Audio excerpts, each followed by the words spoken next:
In a world of remakes and remasters, Are we playing your what was once sacred and cool has now soured and become lame. Red? Gone are the days of Hans and Cowabunga. Now is the reign of slurp juice and dabs. Kids these days don't even know how bad they've got it.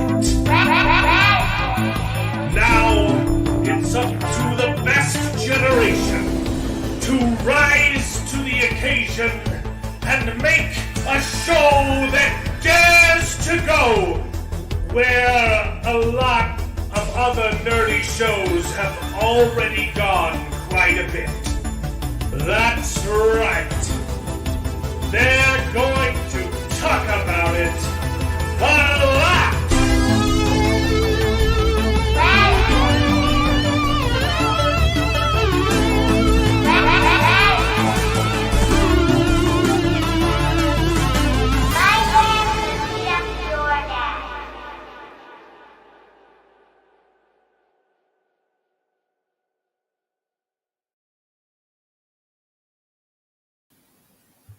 Hello. Oh, no, my screen went dark. Hello, everyone, and welcome to the show. This is Best Gen, where nerds complain about nerdy things, and it's called Best Gen because we're all pretty much from the same generation, and we think that it's better than yours because our movies are good and your movies suck. So we're gonna complain about it, but it's not all bad this week, I guess. Like we're gonna talk about Yu Yu Hakusho, and it's okay. It's not the worst thing I've ever seen. It was a show.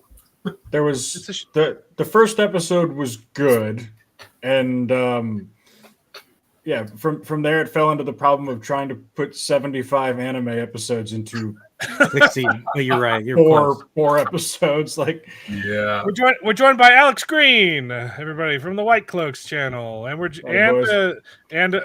Nerd the Poriel, taken after Megan the Stallion, and my I don't brother know who that David. is. But I don't I'd be either. here. I think she was in that WAP video or something like that.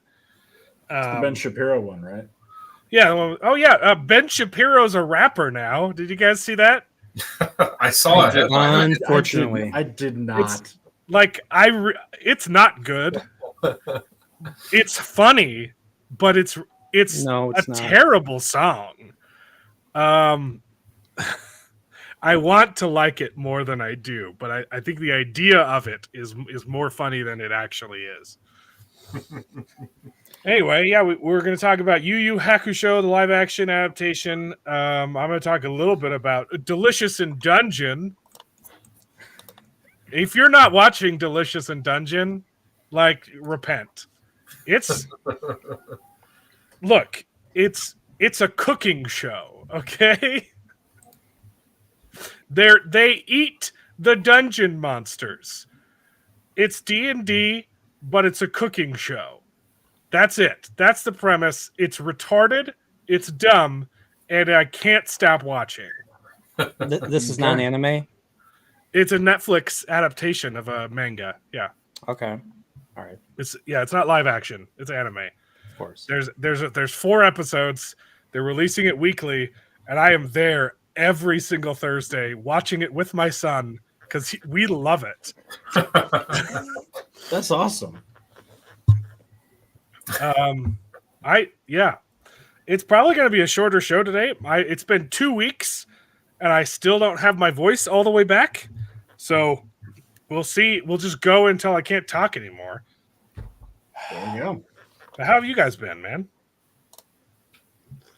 Good. Reading the fires of heaven right now. Dude, I'm jealous. I I'm wish I catching could up. go back.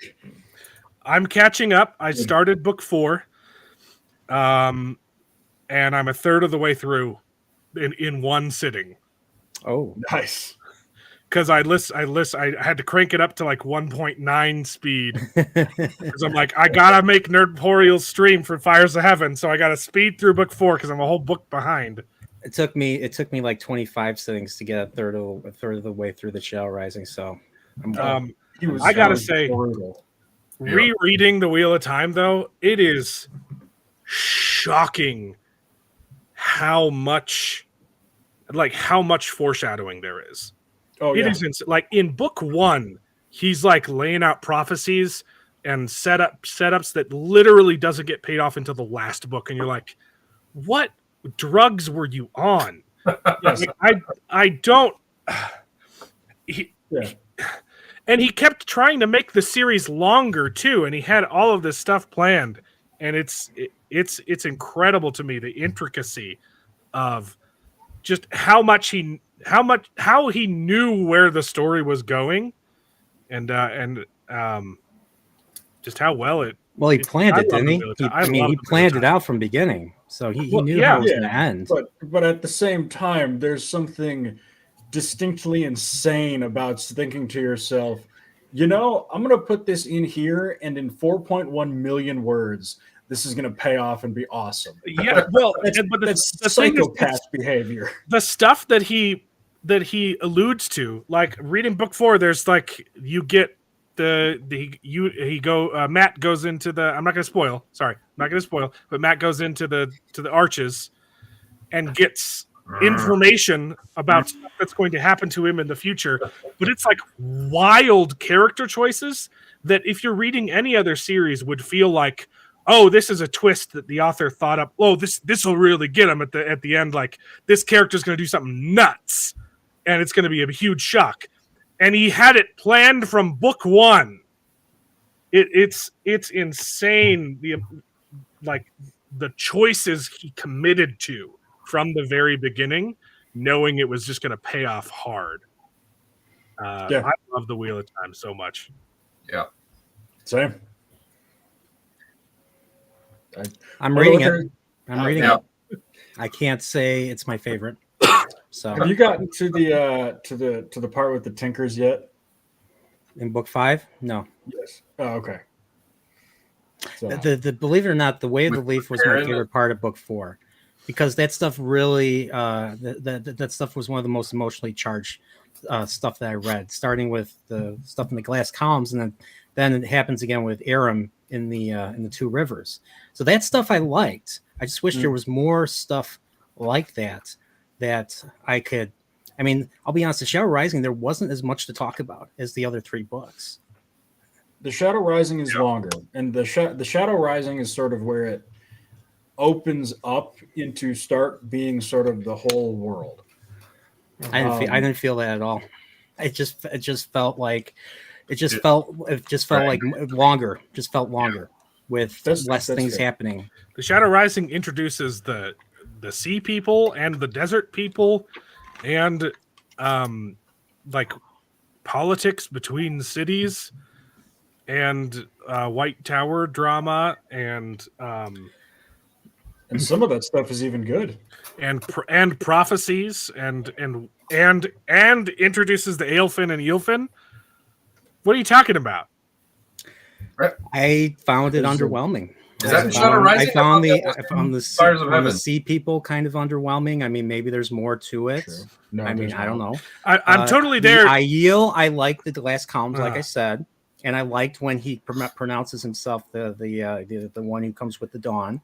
But then after that, I wasn't as engaged. I agree there. I think we've talked about this before on the stream. I think he spends way too much time in the desert. He proclaims himself the Karakan, and then he's like, they're really not going to like my next move or whatever. And then he doesn't get to it. Like, it just. I agree with you that it's too long, but not that it doesn't open up the world. The breaking of the Aiel, I forget how that chapter's called. Like, I was literally expecting.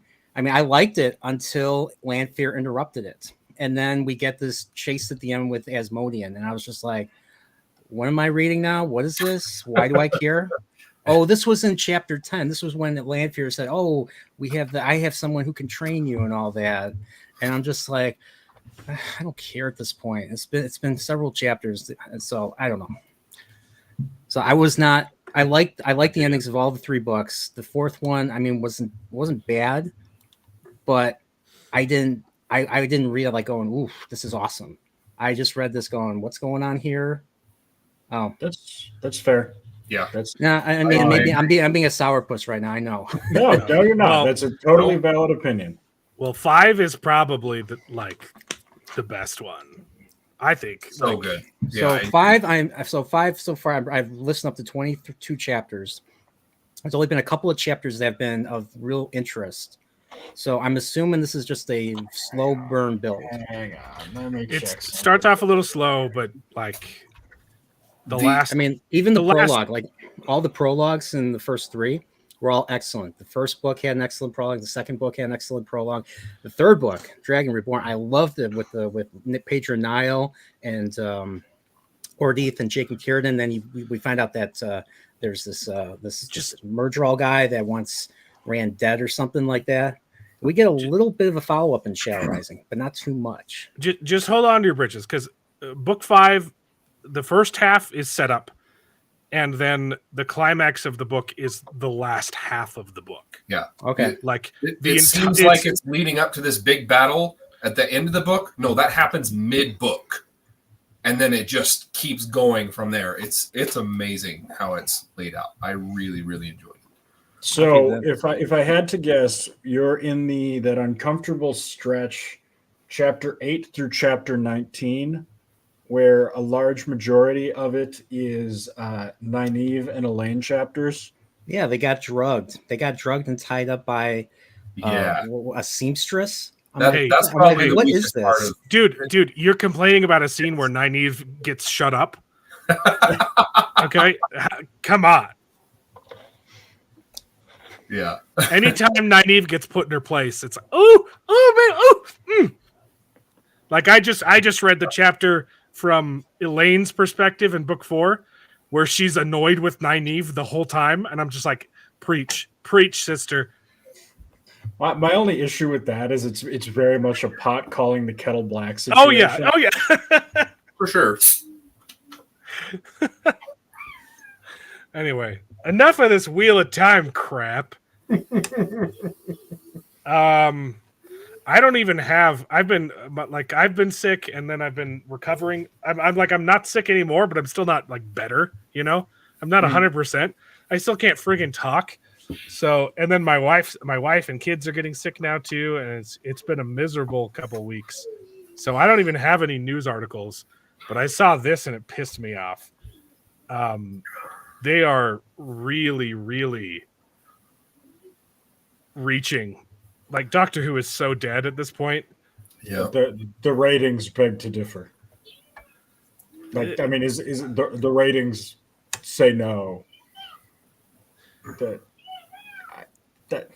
what is there to even say about this? Like, But like this is so desperate, though, right?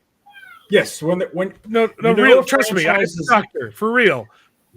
yes, you know a franchise is dead when they start using the legitimacy of the older characters in the advertising. Like, that's when you know it's done. Yeah.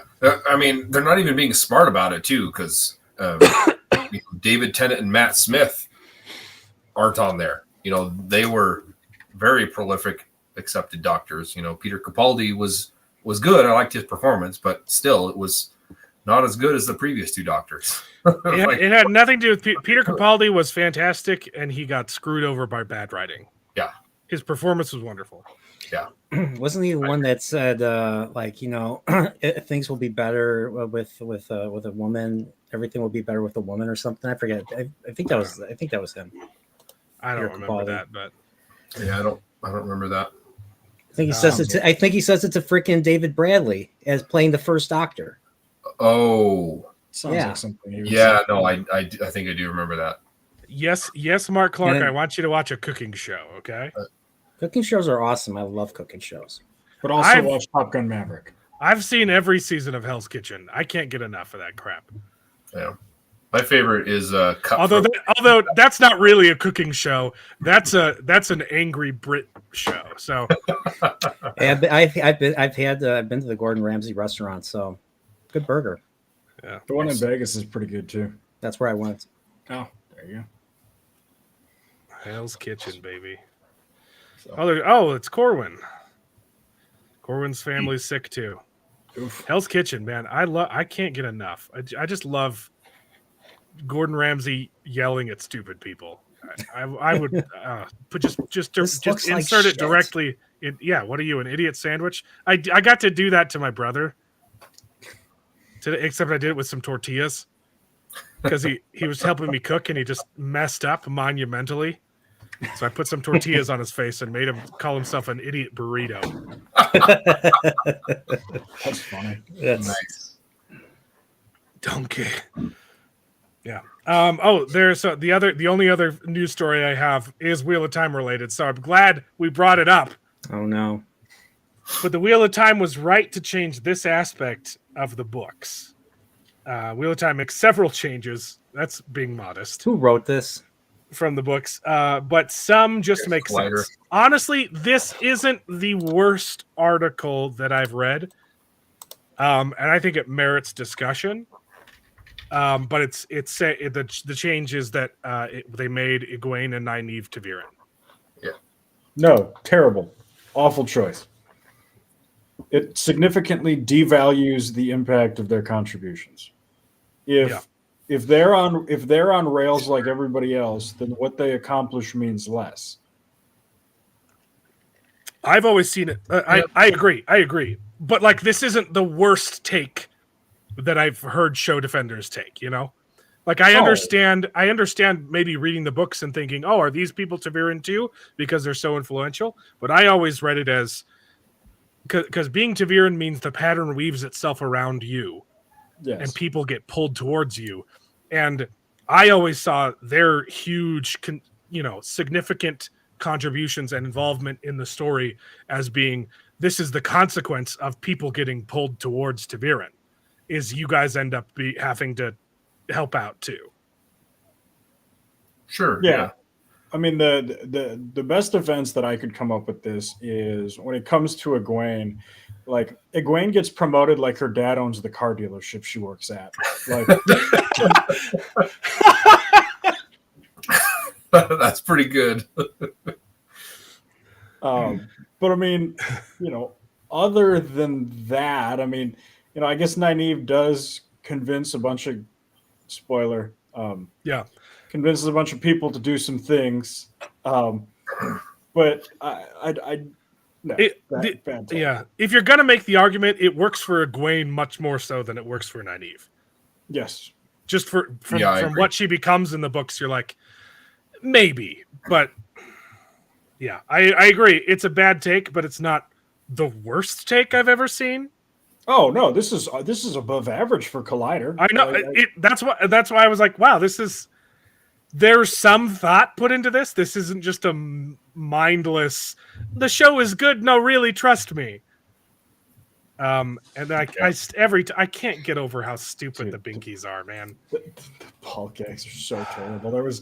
Oh my god, there was a post on Reddit where it was like one of the most flamingly gay San Francisco club dudes posted himself in like a crop top and some booty shorts, and one of the ball gags that inspired them, like that they took inspiration from the show from, were like taking Molly. And even the people on the Wheel of Time show Reddit, which might be the worst place on the entire internet, were like, oh, that's cringe. That's really cringe. They're all different sizes too. Some of them look like pacifiers, and some of them look like ball gags. And you're like, what are you doing? And they can spit them out. Yes, it's right. They're there by choice. She spits it that was out. the funniest thing. I thought the whole season, every episode we were discussing it. Like, is this just like, is it held in by magic? What's going on? And then in the finale, you get Egwene spitting it out, and we just lost it. We lost it. It is, and that's what it is. It's Rafe Judkins' fetish. Oh yes, manifest on screen, and it sucks now because every time I reread the Wheel, every time I go back to reading the books, I'm like, oh, it's so wonderful, and then I just get pissed off all over again at how garbage the show is. But anyway, that's all the news. That's it, because I have been sleeping most of this week. I gotcha. So you Hakusho. I have not seen the anime, so Oh, you should. I It's am phenomenal. I am an ignorant boy. I'm just watching that. I'm not. I can't judge it as an adaptation. I'm just judging it as a show. Same. What do you guys think of the live action Netflix show? I've only seen the first 2 episodes and half of episode 3, but don't be like, I'm not worried. I'm not invested enough to care about spoilers. I think it's an interesting show. The fight scenes are wonderful. I mean, as a show by itself, I mean, it's okay. Yeah. Yeah. I if you didn't see the anime, you probably like it. I do. I like it. I don't hate it. I'm gonna finish it. I just haven't had a lot of time. Yeah, I mean, like what they did was they completely disregarded, and I'm going to bring the anime into this. They completely disregarded an arc. There was supposed to be a tournament arc, so they encountered this guy Toguro, and they beat him. They beat him, but they actually didn't. He was just testing to see how strong these guys were. But instead of them having the tournament, they just had the final fight there in this purple suited gangsters place and all that. So they bypassed like 35 they bypassed like 60 episodes of story leading up to it. They combined the last 4 arcs into one. How long is the original anime? It's like 120 episodes, something like that. 110, 112. The manga is only 19 books, and that's not long. For my money, might be the best shonen ever. Like, it is fucking great. Yes, I agree with that. I've seen Dragon Ball, and I love Dragon Ball, but I think I like Yu Yu Hakusho more than Dragon Ball. This is one of the. I can't get into Dragon Ball. It's too slow for me. OG original Dragon Ball before Z was good. The first 150 episodes, and then Z goes completely off the rails. It was quicker. The character arc for Goku in the first show was excellent. Yeah, not bad.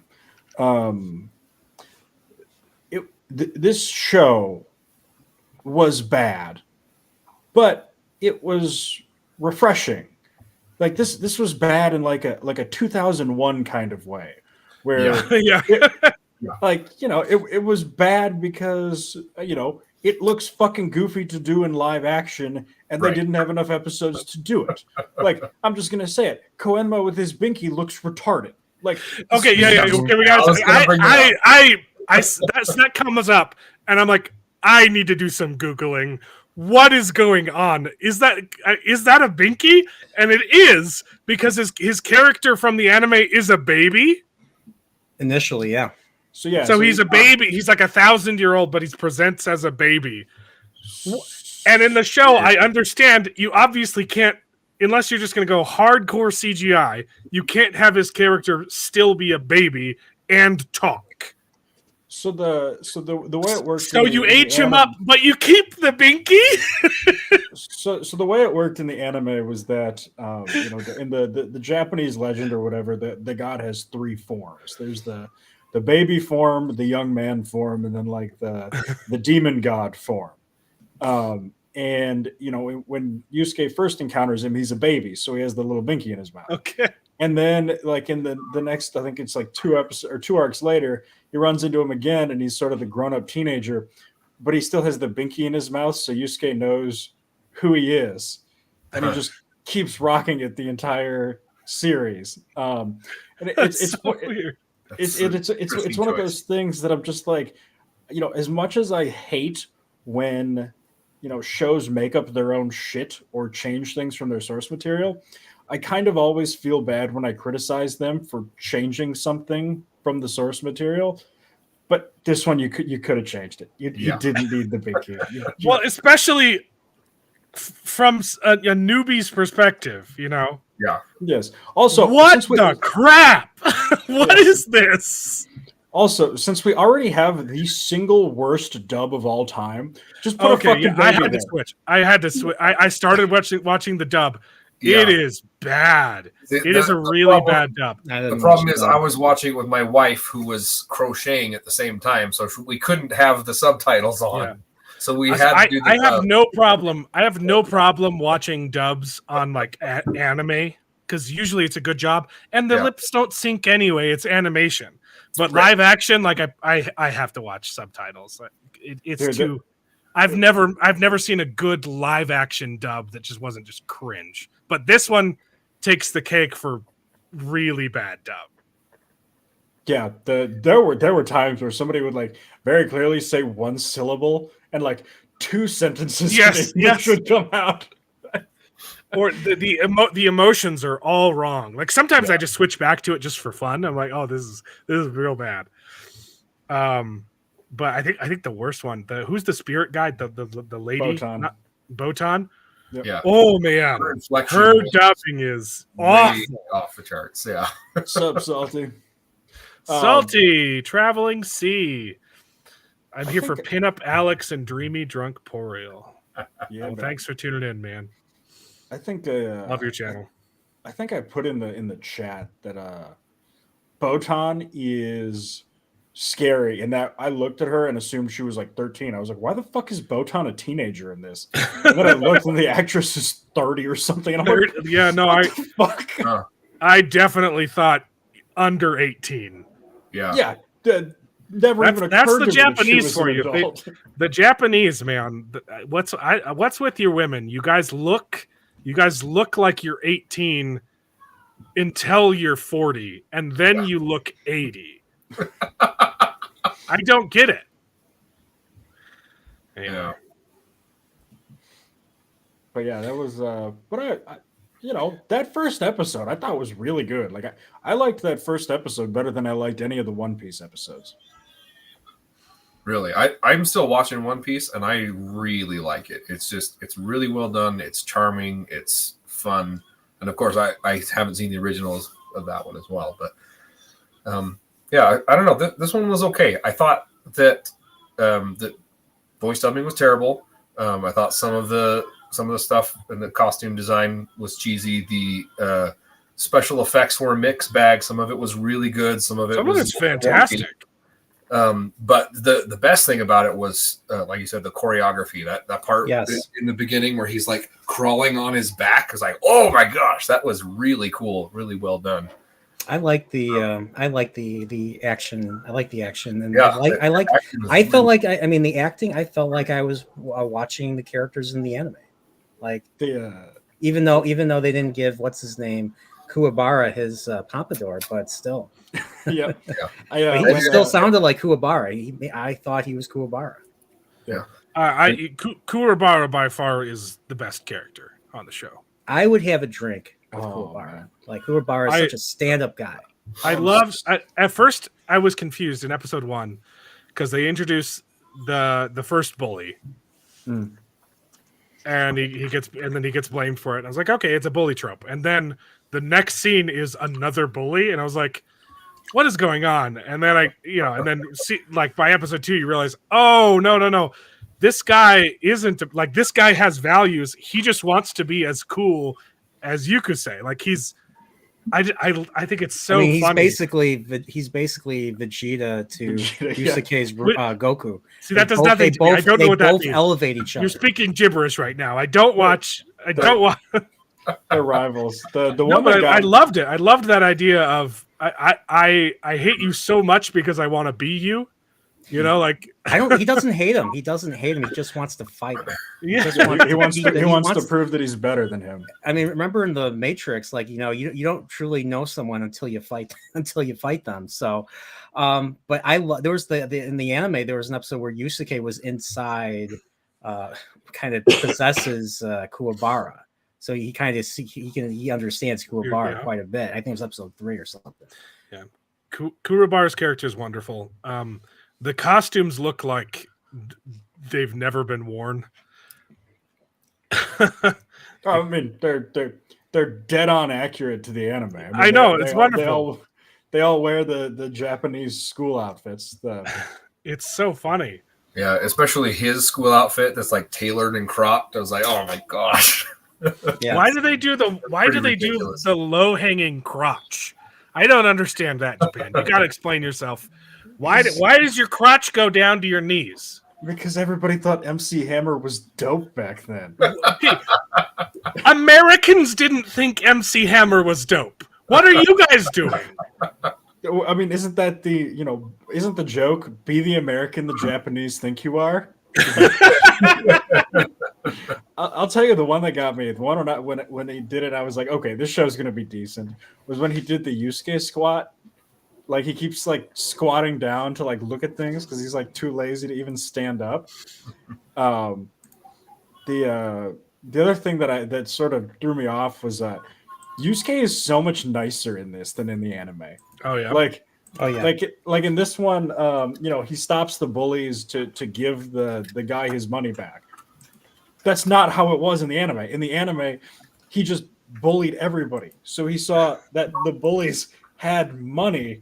So he was like, okay, well, I'm going to go and take that money. And the fact that they were bullies didn't really register with him. Like the entire joke of the series is that he's such an asshole that when he dies selflessly, even heaven is like, What? Yeah, that was confusing in the live action when they're like, "I'm surprised that you did something so noble." And you're like, "But the first episode was just him being noble." Yes. What does that mean? So that makes sense now. They're like, we didn't expect you to be. We had no plan of you being there. So That line makes sense now. It did not make sense to me before. Mm-hmm. Yeah, and it was. But yeah, that first episode, the fucking zombie guy was the way they outstanding. handled like the possession was creepy. It was really, really well done. Mhm. But I think I prefer the fight in episode 2. The demon dude. the red guy, the junkyard, the car junkyard fight scene with him just like jumping in and out of cars. Mm. The That was choreography was so was really clever. Yes, it was. It was Yeah. so clever, and it was clearly just like, okay, I'm outmatched, and so I'm just like dodging and float. It was wonderful. Yep. And then he ends it with just a quick little shotgun blast to the face. Yeah, It was stuck good. the thing in his mouth and shot him It was in the mouth. it was tasty. He sticks the wrench in his mouth, and then it was fun. I liked it. Yep. So Nerd Portal, you got to the end, right? I did. You watched the whole thing? Yeah, you guys Man, I'm not worried about spoilers. I'm what the not fuck incredibly did they invested. do to my boy Karama? Kurama. Who is Kurama? The guy with the red hair. fox guy. Yeah. The Boy, red hair. Guy. His transformation to the fox was I couldn't watch. That was bad. The Was it the same actor? Was it the same actor? Yeah, it was the same actor. They just changed him from red to white and gave him a tail that he couldn't move in, so he had to stay still the entire time. Okay, I know what you're talking about now. Like, because in the anime, Karama was the fucking coolest. Yeah. Like Karama and Hiei, fuck, and not here. And the show just got worse the goofier it got. Like when it was just sort of the down to earth like stuff, it did okay. But when they had to transform and do more magic shit, they didn't have it. So you said they adapted the 4 arcs for this? No, Did Not they quite. adapt? They took the first arc and they took the third. I think, or they. I'm trying. They to took the remember first exactly. arc and combined 2 through 7 into one, basically. So is it over? Are they doing a season 2, or is this the whole thing? No, there's still another arc after that, and then there's a final arc. So there's actually 2 arcs after that. The final arc was rushed because the manga creator didn't want to do it. Yeah, but they can't even do the second to last one because they wrapped up Toguro. So, or wait, no. Yeah, well, they bypassed the tournament. Yeah, So so they skipped. So the entire thing with the tournament, with him fighting, so they go through an entire tournament. They fight a whole bunch of people before they get to Toguro and his people that they fight that they fight at the end of the show. So they skipped Yusuke rescuing Hiei's sister. Yeah. They skipped the tournament to learn from Genkai. They skipped the Tower of Thieves. And then they they barely did the Dark Tournament. So they combined all 4 of those into one. And then they have the Tournament of Gods, and then what was the second to last, or what was the last one? Let me see. Was it like Yusuke ruling? It was hell? the one. It was the one where they're trying to open the gap, or they're it's gonna sound relevant. They're trying to let in all the demons. So the demon there's a big hole in the ground That's connected to hell, and the demons are trying to come in, and they have to stop. They have to stop it before these super duper powerful demons that make Toguro look like a child. In terms of their power level. Like there was a lot more stuff going on. Like it's too bad they ended it the way they did, because they could have. There was a lot of more world building they could have done with those demon realms. But yeah. So if they do continue the show, it has not been renewed for season 2 yet. But it's called the Chapter Black. It's called the Chapter Black Saga, by the way. If they do continue it, they only have one arc they could adapt. Yeah, and they're nowhere. I mean, by the time they got to that arc, they were gods. I mean, they were quite literally running hell. I mean, if they do a second season, which based on everything they did, it didn't appear to me that they even planned to do a second season. It looked like they just said, fuck it, we're going to do one, do our best and go. They would basically have to be doing entirely original. They'd have to reshuffle everything somehow. They'd have to do new shit, like new original content. So the anime is worth watching, though, is what you're saying. I mean, the fight with Toguro was 5 episodes in the anime. Yeah.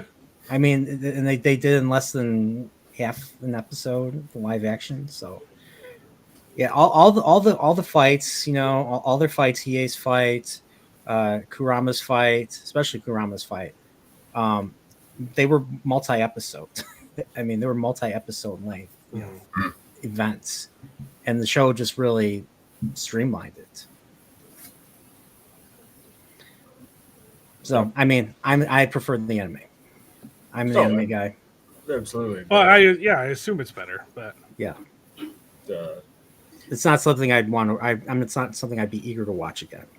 No. And when it comes to Netflix adaptations, I know everyone's saying, One Piece is good and all that. I mean, I tried to watch Cowboy Bebop, but I've seen Cowboy Bebop. I love Cowboy Bebop. Everyone agrees it's horrible. Yeah. Like just from the choice of casting, I totally disagree with that. Well, and then the fact that they took marketing was a big problem too. But. Yeah, and the fact that they took a 23-minute episode and they adapted it into a 50-minute live action episode, adding fluff that didn't need to be there, and Faye Valentine not needing to be there either was a big right there. So. And they even screwed the pooch. My favorite episode of the anime, which was the finale of the live action, they completely destroyed the character of Vicious. Oh, yeah, Spike. There was not a single worthwhile thing in that Cowboy Bebop. I mean, it was trash from start to finish. Yeah, like he gets chucked out of the window by Vicious in the anime, and in the show, Julia comes and shoots him and turns Vicious into her bitch. I'm like, what the fuck is this? Excuse my language. I'm sorry. PG-13 stream. Yeah. I'm sorry. No, I think that's actually one of the things that people thought it was interesting about One Piece was you get one F word. That's the limit. Alex Green is already surpassed it. I'm out. Yeah, I'm already out. I think that was what people found interesting about the One Piece series was the first one where people were like, "Wow, this isn't trash." It was shocking. And Oda, I think Oda's the creator. He was involved. Which I think. What do you rate? Still involved. He wasn't just involved and then left, right? Or he made them do reshoots for One Piece. He was like, "No, this isn't good enough. You got to go back and do it again," which is awesome. And I wish more creators had that kind of integrity to stand up to the people giving you money. Yeah, Watanabe had nothing to do with the Cowboy but- Bebop production, so that's Like- why it was why it turned out the way it did. What do you rank the Yu Yu Hakusho live action like out of 10? Is it a 7? Is it a 5? So 5. a C minus to a 7. From what High- I've high seen, F. I'd give it. I think I'd give it a 7. But if it gets goofier, it might go down to a 6. Like you, D minus. Okay. Yeah. High F. yeah. It's like 50. Bart Simpson episode. Oh, it's a high F. I thoroughly enjoyed the first 2 episodes. I think it's wacky as all get out, but the fight scenes are just wonderfully choreographed. And if it's more of that, I think it's worth watching. But I'm definitely intrigued and want to check out the anime. I'd say Netflix. Netflix. I'd say One Piece was much better though. I'd say Netflix is at least an 8. Some maybe. What drags it down are the 2 episodes in the middle, where they go to the 2 episodes they spend in the mansion, meeting when they introduce Usopp's character and the rich princess. She's not a princess, just the heiress who funds them and gives them a ship. That did not need to be 2 episodes. It was so much filler. Just make that 1 episode, and the series is easily a 9. How many episodes was One Piece? Oh, it was short. I think it was It either was 8 or 10. Was it So less longer than that? Oh, I don't know. longer than Yu Yu Hakusho. Oh, for sure. Which I think is annoying to me because they tried to fit Yu Yu Hakusho. They tried to do like 24 anime episodes per live action, whereas I think One Piece it was much lower. I think it was closer to like 6, because I think they only covered like the first 50 of One Piece. See what 9. There's 9 episodes.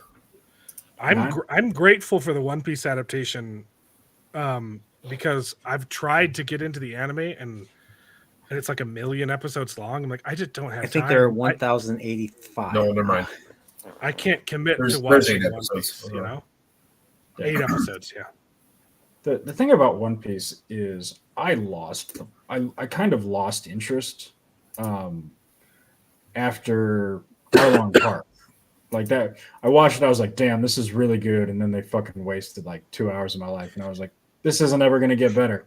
Like, well, I think that's the problem with the anime is because the books are still being made, and so they adapt. So the first arc going to Arlong Park is like pretty faithful, and then they had to start introducing filler because they didn't want to catch up with the books, which is why I'm super excited for the remake. The Netflix is simultaneously producing the live action, and they're going to redo the anime. Because if you could, because I've heard it's wonderful. I can't commit that much time to it. So if you can condense it into an anime, I'm going to watch the crap out of that. could be. Yeah.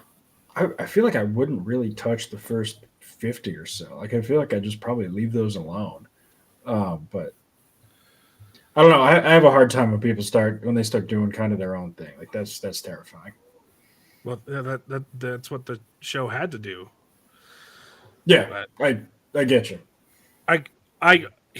They're supposedly on the last arc of the manga, though. That's what he keeps saying. It's going to be over soon. I promise. Believe me.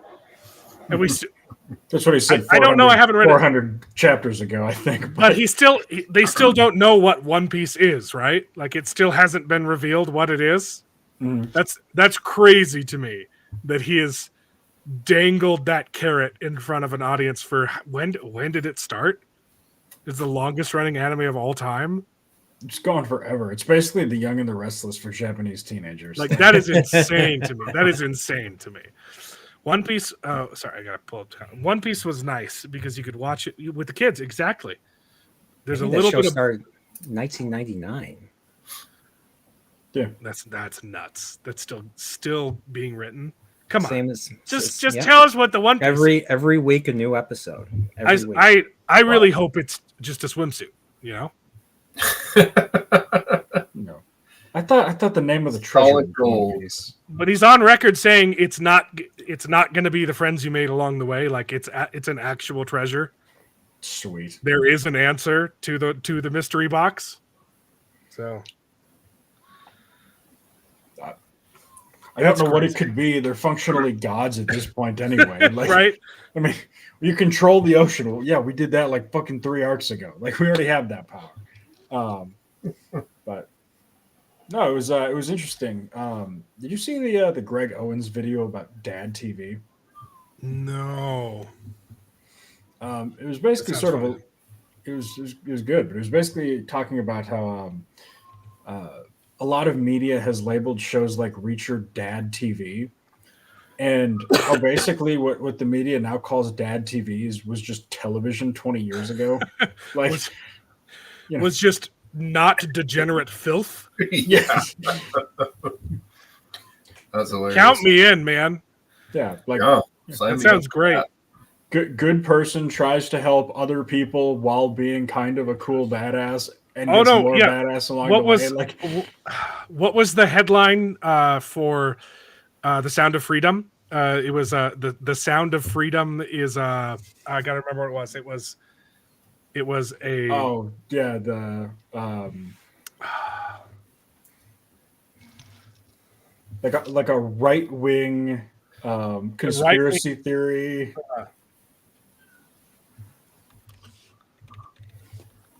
I gotta look it up. Like I don't QAnon adjacent conspiracy theory. Oh man, what was it? It accused. It said it was a fantasy though. It was a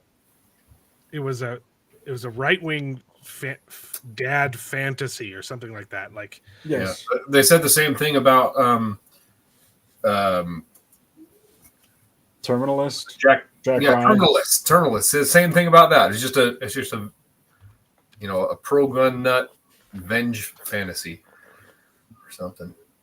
I'm actually going to start that since I finished Reacher. I'm going to actually try and finish Terminalist this time. It was pretty good. The finale fell a little flat for me, but That's what I heard. That's Good. what I heard. So For me, it was the beginning. I was sitting there. I was like, "Would you guys? You can't use every trope. Like, you can kill his team or you can kill his family. You can't do both. Like, you need like." yeah. it's anyway, I can't find the headline. I'll have to look it up. But it was like the Sound of Freedom is a deranged, like, lonely dad escapist fantasy. Thinking that Sound would of make it Freedom. sound bad. But So the nation is wrote. what's the problem with fantasizing about that? Like, if Right. you have a fantasy, it should be to get rid of child molesters. Yes. Right? So the headline is from the nation: Sound of Freedom is a QAnon fever dream. That's what it was. Yeah. That's not the one I was thinking of. It was a different one, but Oh, okay. Yeah. I forget why is that the case? Why they feel that way? because they like it. Because Jim Caviezel is a Trump supporter, basically. It's Oh, because they're best friends with Jeffrey Epstein. Yeah. He's on Pretty speed much, yeah. dial. He's on speed dial. to hell. Sure. But that was I don't know. I just thought it was Justin Hancock's comment about, like, it was nice because you could just watch it with the kids and the boys enjoy the live action, like, fights and stuff. And I'm like, man, like, remember when that used to be every fucking show? Like, Yeah. like, remember when things like Echo didn't exist? Like, And No, Star Wars it's- was not just made for kids; it was made for everybody. Well, my Right. my remember son. when Star Wars was made for dudes? Yeah, Like, Remember when it was good? Comma, same with comma, Star Trek. Yeah, dot, dot. I mean, when it was made for dudes, yeah. Well, because my son is 8 years old and he loves watching stuff with me, right? Yeah. He's getting into the stuff that I liked, and up until Delicious in Dungeon, which is why it's so exciting to find something that we can watch together as it comes out, I haven't been able to show him anything other than old stuff that I watched 30 years ago. I had to show him, Avatar: The Last Airbender. He loves that show. He's watched it like 7 times all the way through. And then I told him, hey, they did a sequel series. He couldn't get past the first episode. He started watching Korra, turned it off, and went back to Avatar. Wow. Like, my man. But like, I a good job. No, oh, dude, I am so proud of my son. So David's kids are dumb. They come over to my house, right? And they're like, we want to watch The Lion King. And they put on the live action remake. Wow. My son Elliot was confused. He's like, I thought we were watching The Lion King. I've never been more like, I've never been more proud of my life. Did you shed a tear? Did you cry? He did the same thing with the live action Mario movie. My friends came over and because we wanted to watch something bad. we wanted to watch something to riff to, we were like 20 minutes in. Dad, I thought you said we were watching a Mario movie. And we all turned. That's that's exactly the point, Elliot. Like you get like, I love him so much. I when I visited when I met Prophet the Dragon, I showed him he saw it, but I showed his kids that movie for the first time, and his younger son Easton was like, "This movie sucks." And then his other kids were like, "Why is it like this?" And I was like, "I don't know. Nobody knows." I unironically love the live action Mario movie, though. I think it is a masterpiece. I was 8. I was 8. I actually saw that in the theater with my dad. It came out the same time as Super Mario All-Stars on the Super Nintendo. And I was initially confused, and that movie is not for kids. That Mario movie is not for kids. Yeah. Big busty Bertha, the Big fish that'll eat a dude or eat Mario. I was just like, oh my god! Now I know why they call her Big Bertha. You know what I like about mud? It's clean and it's dirty at the same time. That movie. Do you know the lore behind the movie? So the director of the movie is on record. He said in an interview, the reason why it's so weird is because that movie is not an adaptation of the video games. What the movie is in the director's and the writer-director's mind, it is the alternate universe real life events that would have inspired the creation of the video game. Yeah, you're kidding. No, I am dead. This is true. I'm gonna have to look into this now. How crazy is that? I'm gonna create the real life, terrorist attack that then inspired someone to create a video game, and that video game was the Super Mario Brothers. Okay, so now ask yourself: pretend you're living in Brooklyn, and this happens. And you say, I'm going to make a video game based on this. What video game do you make? Especially, is it Mario Brothers? Because I don't think it would be. Yeah, especially when the people that make Super Mario Brothers are in Japan. Yes, they are in Kyoto, Japan. That explains how Miyamoto and Takashi Tezuka came up with the concept. You know what this is? I believe it is a. Is it Stormlight? Yep. Okay. Shell. I got a couple of these printed off. Sorry. Nice. Oh man, that's fun. Yep. Do you got a resin printer? I do. Oh, I need one of those. I'm printing them off for everybody. So if you wanna go down on the list, I can print a couple off for you. Well, I'm just probably gonna buy my You own. probably wasn't I have a PLA printer, and it's wonderful for things, but it's not good for miniatures. Yeah. That's having the same problem here. Oh, So Nice. yeah. Nice Elegoo. Yep. what inspired the airport mission in Modern Warfare 2? The no Russian? Is that what you're talking about? I don't know. Just roll a dice, and in any communist regime, and just pick a random date. I was gonna say just probably Hungary, but like it basically could have been anything under Stalin, Stalin, the Soviet Union. Don't worry, the real communism has never been tried. Ever. Oh, What is the man. joke? The U.S. finally defeated the Soviet Union, only to 10 years later turn into the fake gay version of it. But it's democratic Soviet Union. It's democratic socialism because that makes a difference. Don't worry. Our rights were taken away by force. We agreed to it. Isn't China democratically social? Or North Korea is the People's Republic of North Korea. I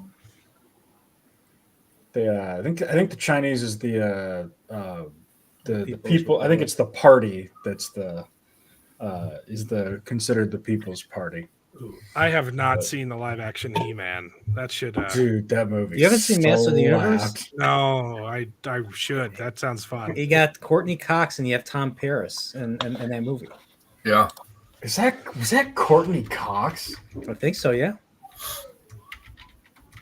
Holy shit, it was. One Piece is going to be the golden turd from American Dad, the best crossover ever. It's pretty cool. I don't know. I really liked One Piece, except for those 2 episodes. The other problem with the 2 episodes is it felt like filler, and the villain, the design of the villain was really bad. The knives coming out of his hands or coming out of his fingers just looked really stupid. Oh yeah, older Toguro was awful. Like for a dude that was fucking terrifying in the in the anime. And the fact that the CGI was off. Like they did him in CGI. The CGI his superpowers were super speed, and he didn't like. He would use it to like creep up behind you and then whisper in your ear, but he never used it in a fight. And I was like, no, what's this? Yeah. And the thing is, you couldn't kill him either. That was the other thing. Like you had to like contain him or something, if I remember correctly. Well, that was the evolution of Kuwabara's power. He because the problem he had was he would always move his organs around. So if you blew his head off, his brain would just be like in his right arm. So you couldn't ever really kill him. And then Kuwabara finally basically developed the fly swatter sword and just whapped him. And just said, "Fuck it, we're breaking everything at once." And that was kind of how they beat him. And he even lived through that, but he was out for long enough that he won the bout. So, what do you guys rate the One Piece live action out of 10? 6.5. Really? That Yeah, was better than that. I mean, of course, I haven't seen the original, but I thought it was like an 8. Man, an 8's a B. I mean, it was like a D. So the real question is, we've had some really, really bad Netflix anime adaptations. It's a 2 out of 10. No, Dune Part 2. Dune Part 2. I know. So that is my birthday present, man. Dune Part 2 is coming out in March. 3-1. And I saw the tickets went on sale this week, and I'm getting mine. Like, did you see the popcorn bucket, the promotional popcorn bucket for Dune? They got this like huge friggin' stand. I think I would get banned if I showed it on YouTube. Yeah, right. It is a bad design. It's pretty insane. It's out, yeah. Yeah. So David, I think you and I probably view these things much the same way. I think we just have a difference in scale. Yeah. Like, I don't know. But okay, That could be. The Shai Halud Fleshlight popcorn bucket is A+ work by everybody involved. It's unfortunate that at my movie theater they do the thing where they sell you a bucket at like at any point in the year for $25, and then you can get refills of popcorn for $4 every time you show up if you bring the bucket. And man, I get that like January 1st and just ride that home. well, scale That's isn't not that bad. isn't that exactly the problem with the Dune popcorn bucket? The hole is way too small. Nice save. I got you. Yeah, I laughed. It was funny. I don't think anybody. That's what you call a bait and switch, baby. Yes. That was okay. quite amusing. If you knew what we were dealing with. Yeah.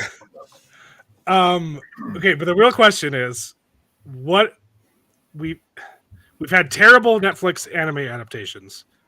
The majority of them have been terrible. We've had One Piece, which is arguably a good adaptation. We've had Yu Yu Hakusho, which is like an okay adaptation. What are the odds? Like, what's your over under on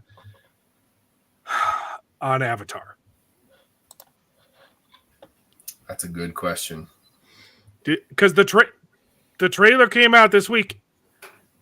It didn't look bad, and I've been terrified since its announcement, and then only gotten progressively more and more scared with every announcement that the show creators have left one by one. But at the same time, they also made Korra, so like I'm okay. You know, maybe that's a good thing. Maybe it's a bad thing that they left the project. Yeah, most of the time that's not a good sign if the original runners leave the project. But Hey, Jacob. I don't know. Sorry I had to leave your stream early. I really wanted to stay longer. But it's not a white worm. I'm black from the waist down, so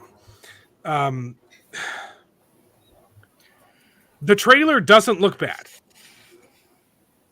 The trailer looks kind of faithful to the adaptation, if I'm being honest. My one complaint is I think the casting for Zuko is awful. He looks like a baby. He's got the biggest baby face of all, doesn't look intimidating or scary at all, a little bit pudgy, and that's not my Zuko. Hashtag not my Zuko. I didn't see the new trailer that came out. I only saw the promotional image, and I thought he looked all right. Let me look it up. But everyone else looks pretty good. I'm glad that I got to go on. Any excuse to talk about Reacher, man. It's a good show. All right, here's my blistering hot take on this. Yeah. The Avatar cartoon is mid as fuck. Oh no. And I still haven't seen it. I'm gonna have to watch it pretty soon. What is it? Episode 2, they go to the Kyoshi Warriors and the fucking a bunch of women teach them how to fight. Like, yeah. I'm not listening. Okay. See, I'm putting my fingers in my ears outside of my headphones. No. I agree. Season 1 is pretty mid. It starts off as a kid show, and then seasons 2 and 3, you're like, oh, this is not a kid show anymore. This is a good show.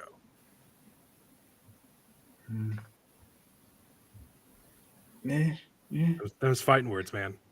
But there's still the problem that I have with that is I would agree with you that there are better episodes in seasons 2 and 3. My problem is that for every one good episode, they go back and do a kids show episode. So, like, it's tonally inconsistent through those seasons. I know this is a very unpopular opinion, and I know that people all over the internet get mad at me for sharing it. But that's my It doesn't take itself as seriously as a lot of Japanese animation. That's true. There are a lot of kid shows, but when it does a kids episode, it's still very charming though. Like like season 3 when they do like the recap episode where they watch themselves in the play. Like this is clearly, oh, this is a funny, lighthearted episode before the finale where it's going to get a little bit dark. It's a good episode, man. It's good. It's got character work in there and building in it. It's funny. My thing about Avatar is I think that people remember the good of Avatar far That's right. more than they do the total product, which in That's many right. ways I think is a good thing. But that's my take. So if what they do with this live action is they cut out a lot If they mature it, if they mature it and they cut out a lot of the bullshit, I'm going to be pleasantly surprised. My concern is that, and this is going to go a little bit towards I kind of agree. criticism. I agree with what you just said, 100%. Yeah. Okay. My concern is that my concern is that Avatar is going to have the same problem that Yu Yu Hakusho has, which is it's just not really built for a live action adaptation, and the age of the characters is going to be problematic. Watching fucking 10-year-old 92-pound Aang try and fight the Fire Lord is going to look goofy. Swole's Eye. Have you seen the pictures? I have not. Dude, you got to look up Fire Lord Ozai. They released him in costume in the trailer. He is built, man. Oh, it's this actor, Daniel Dae Kim From Lost, yeah. Everyone's calling him Swole's Eye. Yeah, I just watched the trailer myself. It doesn't look bad at all. It doesn't. It's got me. I'm intrigued to watch the animated show now. But I'm right about Zuko, right? Like that casting. I do agree. I don't like the top knot for Zuko, the top knot look. I think you look better with the. I think everything looked good except for Zuko. I can't take this guy seriously. So you know that what's going to let you know whether or not this is going to be busted or not is how quick they bring in Azula. Because if they bring in Azula early, it's DOA. I don't like her casting it. Have you seen? Okay, let me show you. No, she looks like a fucking child. I know. But she is, but she's supposed to be a scary child. Yes, and she's not. Look, this is the worst. This is my biggest problem. Everything in the show looks pretty good. The casting looks pretty good, except Zuko and Azula. They look awful. Yeah, you're right. They don't look intimidating enough.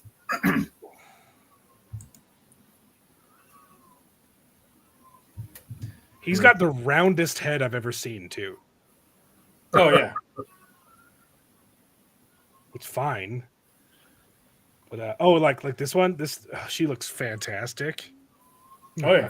I forgot her name. The you're CGI good- and her you're- little lizard pet looks amazing. But you're good with that picture of Aang right there. This one? Yeah, man, he looks 7. He looks like he's gonna be the actress from fucking Kenobi who can't fucking run, so they keep having to cut so that the guys don't catch up to her. The guy runs into a tree. Yes. Oh no! I can't Just jump run over. into a tree. I can't jump over this knee-high tree blocking the road. He doesn't just run into it. He just like barrels into it, like goes like chest bumps the tree intentionally. It was ridiculous.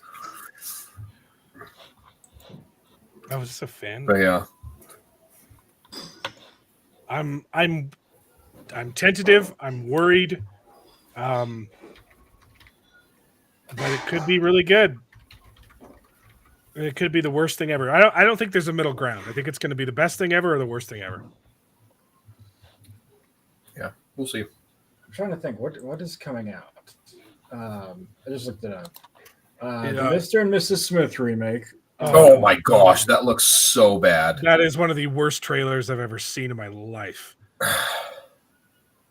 Yeah, yeah. Like they're supposed to be, suave, sexy spies, and they were just bumbling all over the place. I Well, did not get the chemistry. What's worse is they have no chemistry together. Yeah, they look no, exactly. they look That's the like problem. they hate each other. Exactly. Which, yeah, but it's supposed to be a sexy hate, Right. not an ambivalent hate. Yeah, I did not get what they were going for there. That was. When does that drop? I don't want to watch it though. I don't know. I don't Is care. there?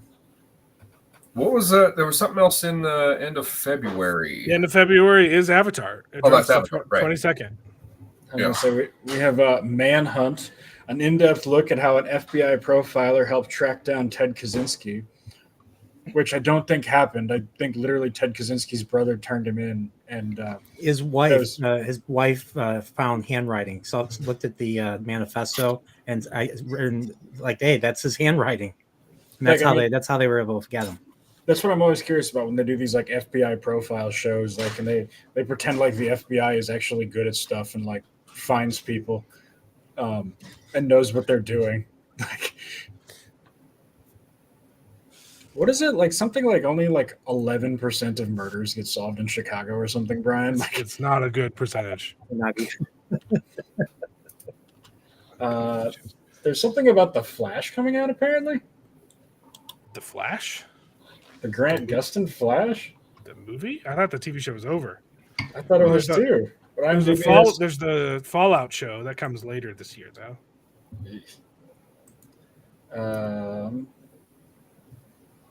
What is going on?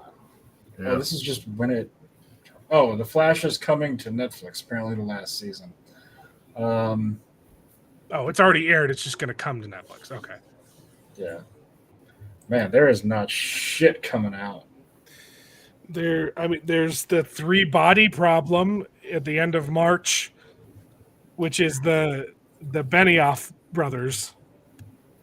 It's what they got. It's what they ended up still being able to make after they left the biggest TV show of all time stranded in the mud because they wanted to make Star Wars, and then everyone got mad at them for that, so they lost their Star Wars gig. Yeah. And they ended up making the 3-body problem, and people are really excited for it. I want to read that. I want to read that book. I want to read that series. I want to read the book. I don't really care about the show. I was going to say, so speaking of the Chinese invading our literature, did any of you guys follow the Hugo Awards drama? The Hugo Awards. I remember the sad puppies back in the day. I know people are mad that Barbie didn't get any nominations for the Oscars. Oh my God. Was that the one where the commentator? Oh, the Hugo Awards. You're right. That he got the gig last week or something, and I don't know what you're referring to, but if there's more drama involved, but I know that people are upset that Babel didn't get any awards. Babel. Babel. Sort of movie I didn't. Is that another movie about Hollywood jerking off Hollywood? No, Hugo Awards is books. Yes. Okay. Yeah, sci-fi books. Yeah. Babel's a R.F. Kuang. She wrote the. Did she do Babel or The Necessity of Violence? Yeah, she did the Dragon Republic and the Burning God, and then the Poppy War. That's the series. It was, and her newest book is Babel, and everyone's mad that it didn't get any nominations. Is that what you're? What are you? Why don't you just tell me? Stop bearing the lead. What are you talking about? So, as we all know, traditional publishing is dead. Yes. And so the Hugo Awards, which are the sci-fi awards for new books, was basically bought up by the Chinese. And the Chinese now, so the award ceremonies. Wait, so they didn't even award their own? Well, that was the problem. So a bunch of books ended up ineligible because they didn't support communist CCP. Oh, that's deals. why. Oh, Yeah. okay, because you'd think they want to, award all the Chinese, but they're not, because they aren't bowing down. the right kind of Chinese. Well, that makes me really want to read Babel now. Oh, it's so that's another series that I was just like, ugh. At least if that's the series that I'm thinking of. No, there's only one. It's not a series. It's one book. Oh, what am I thinking of? She wrote The Poppy War, which is a trilogy, and That's the one I'm thinking Her of. newer book was Babel. The first two of the Poppy War was. Oh my god! Shut the fuck up. I've only heard good or bad things. People either hated it or loved it. Okay, you know my take on the last Stormlight Archives book. Yes. Basically, it gets ruined by Kaladin turning super gay because of PTSD. Take that times 100 with the second one in the Poppy War. Like, oh my god, would you fucking stop complaining and go shoot somebody, you fucking miserable piece of shit. Yeah. Also, a lot of things with that series just clicked into place. I did not know who wrote that series, but I get it now. But it struck me as the reason I thought about it was because I somehow Daniel Green popped up on my Twitter account bitching about this. Oh, I unfollowed him, and he still pops up. Yeah, and it was just like he was complaining about it, and I just wanted to be like, motherfucker, this is your goddamn fault. Like, this is your team that's doing this. Yes, it is fucking your policies are the reason that this shit is a problem. Like I actually started writing something. It was just the death of the American reader. And it was just why don't kids in America read anymore? And the commentary that's really popular out there is, well, we keep making boys read girl books, and when we're not making boys read girl books, they're reading ethno misery porn. Like that's it. That's my story. School stopped me from reading. I in elementary school, back when remember standardized tests? Why the heck don't we have those things anymore?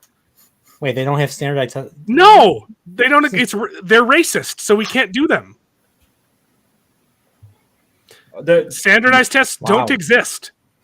But I always tested 3 grades above my reading level. I was always above in math and science and reading. I was 3 grades above what I was supposed to be in reading, and I'm dyslexic. I have mild dyslexia. It's not crippling. It just makes me read really slow, but I would do it anyway because I loved reading. I read Ender's Game in elementary school 7 times. Mm-hmm. That is not a kid book. Half of the book takes place inside Ender's head, and I read that crap. I disagree because I actually feel like Ender's Game is well, it's got stuff that appeals to kids. And then a whole bunch of philosophy. Well, Ender's Game is superiority porn for gifted students, like especially gifted boys. That was me. That was me. Okay, that's why I was into it. I was gifted.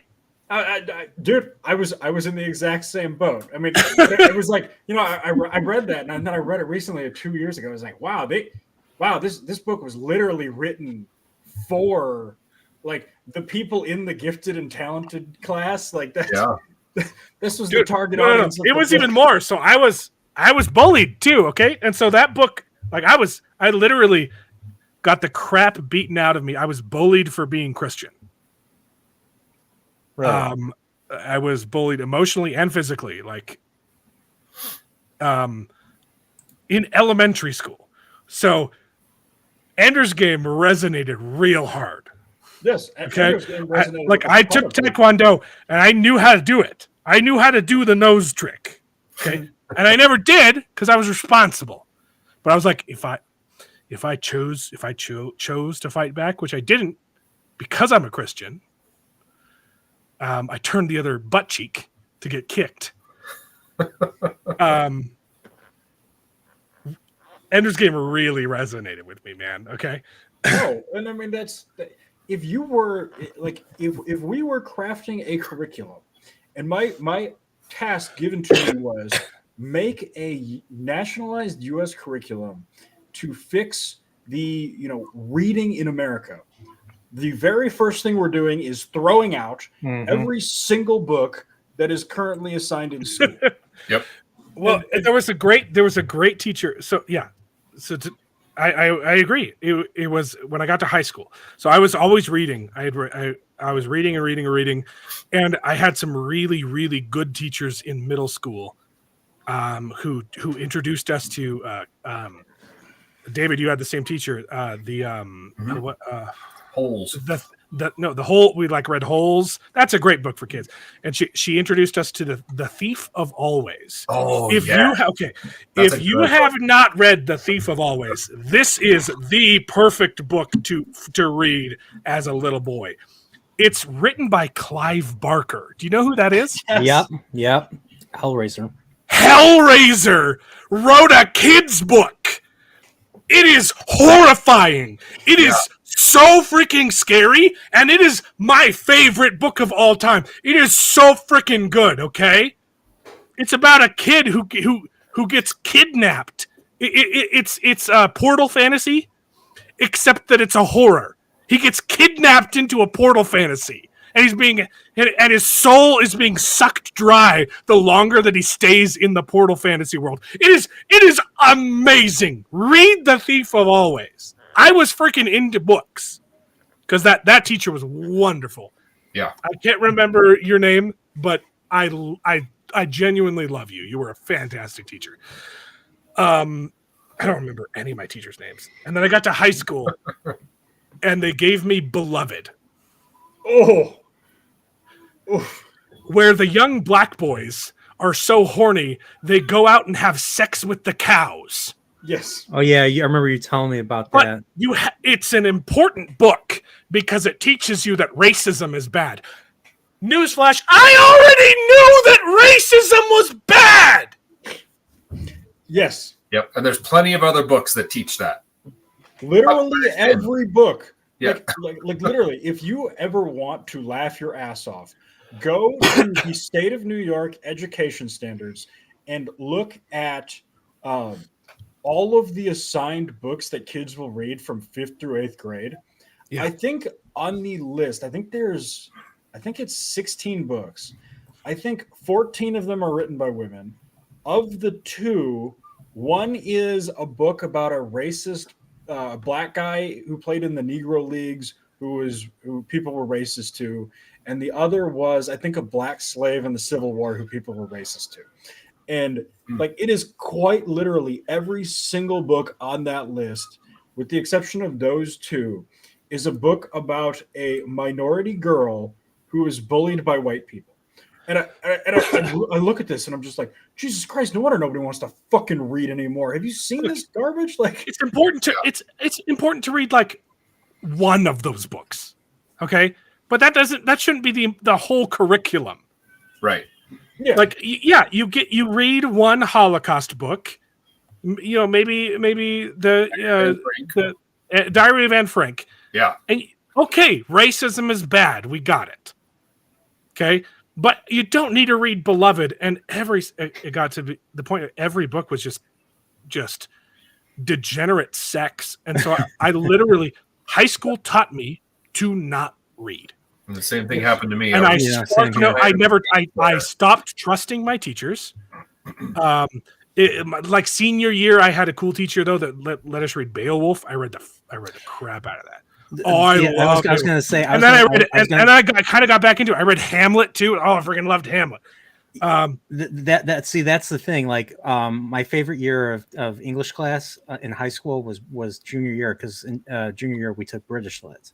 And British Lit started with Beowulf, then we got into Canterbury Tales, then we got into we read Macbeth. I was just like, this is an English class I like.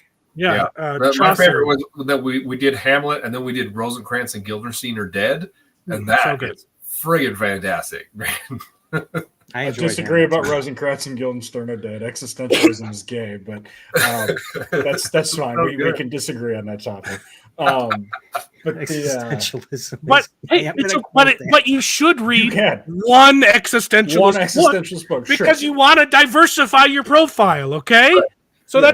that's a good comparison. So you read Hamlet, like it. Read Rosencrantz and Guildenstern, and you don't like it. Hey, now you know what you like. Yep. Okay, but you don't need to read a pornography book. I hate an American lit because of that. Yeah. So literally, it was literally just the luck of the draw. Did you happen to get a teacher who wasn't a groomer? Like, Well, unfortunately, now that basically doesn't exist anymore because it's No, all it doesn't. basically all state standardized. So Yeah. I mean, imagine good grief, man. I was dating a girl who had a kid. She had a first grader who brought home a book about how cops kept shooting black kids. And I'm just like, this was assigned to you by the school? Like, what? And like I said, no wonder nobody's fucking reading anymore. And, because people are it stopped was reading school. anymore. School did it to me. Yeah.